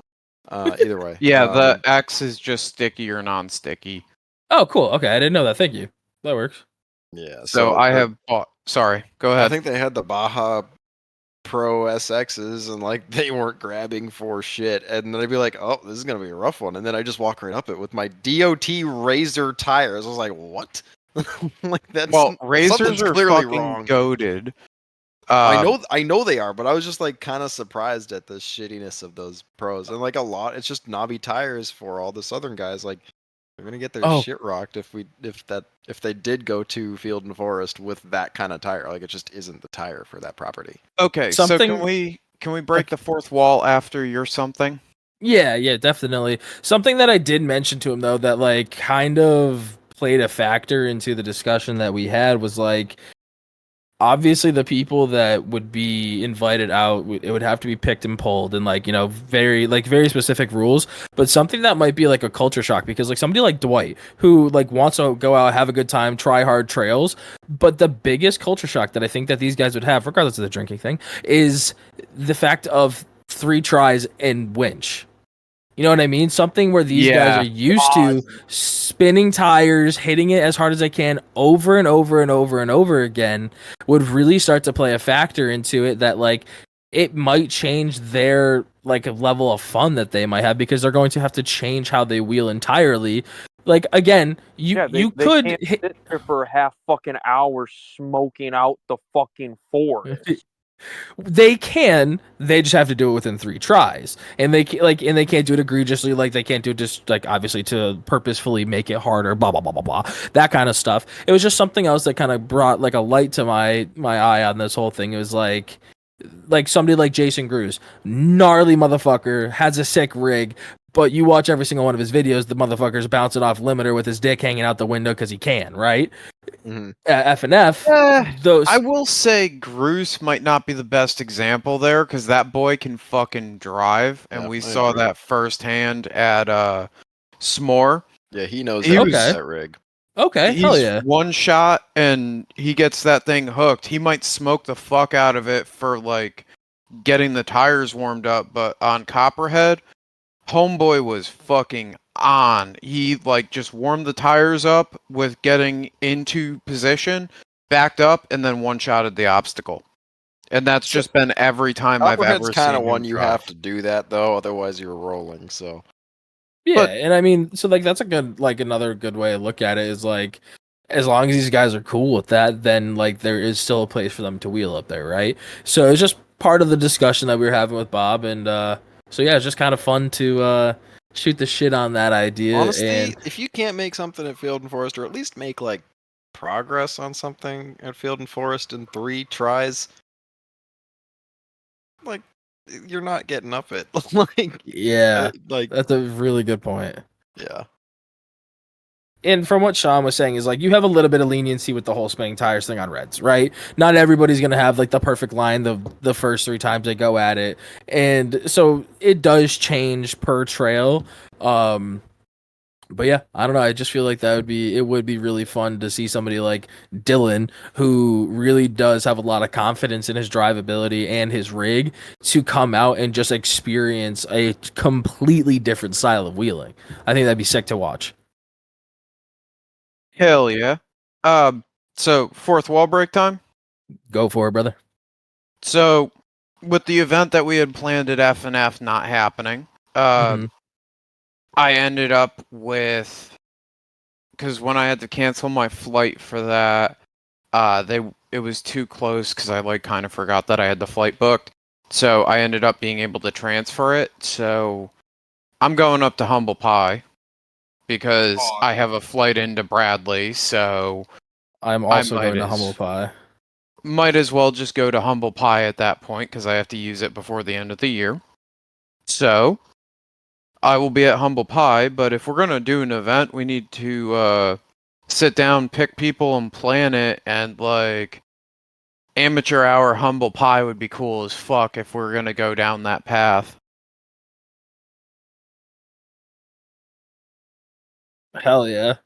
I mean, Humble Pie would be cool. I do know that it's kind of a pain in the ass for spectators, though. You're kind of just chasing people throughout the woods Oh, and hoping to catch up to them. Absolutely.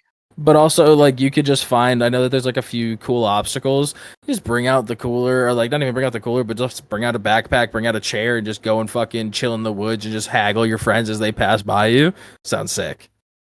Yeah, I'm hoping there's a couple of people that I want to heckle if everything works out, and I actually want to go meet Bob and discuss some shenanigans. Wait, you never- Um, Bob? Nope. what the fuck? I thought you did. No, I was supposed to go to Humble Pie, or not Humble Pie. I was supposed to go to FNF. I'm sorry, with the rig multiple times before I left. But every time that we had a FNF trip planned, or I got an FNF invite, it either correlated with grenading the motor, not having the equipment required, which would be the winch, for the first whatever it was, like year that it was on tons, and then I was leaving for the invites that I got, so I never ended up making it to Field and Forest. And like, so all of my shit talking has just been tongue in cheek. It's dry tongue in cheek sarcasm because I don't know the place. So for me to talk shit there, it's just me being the jackass that I am. Yep. Sounds like a good way to get a fucking invite to go get your slice of Humble Pie, motherfucker. Talking shit and you ain't even been there? Come on, bro. Hell yeah. It is in my plans to make FNF in 2025. It's just not happening in 2024. There's just no way that I can make it up to FNF with the current state of the rig and all of the other stuff that I have planned for the rest of the season. Like, I'm Actually, wheeling. you know the way to do it? You want to know the best way to do it? Set it up that somebody trailers your shit back from PA, and then I think it's like the second week in October.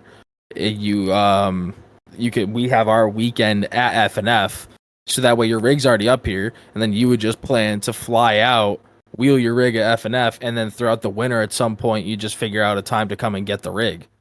The problem with that is the rig needs major surgery to continue being a rig. So that was my plan for after Web Wheelers. I'm wheeling it this weekend, hopefully.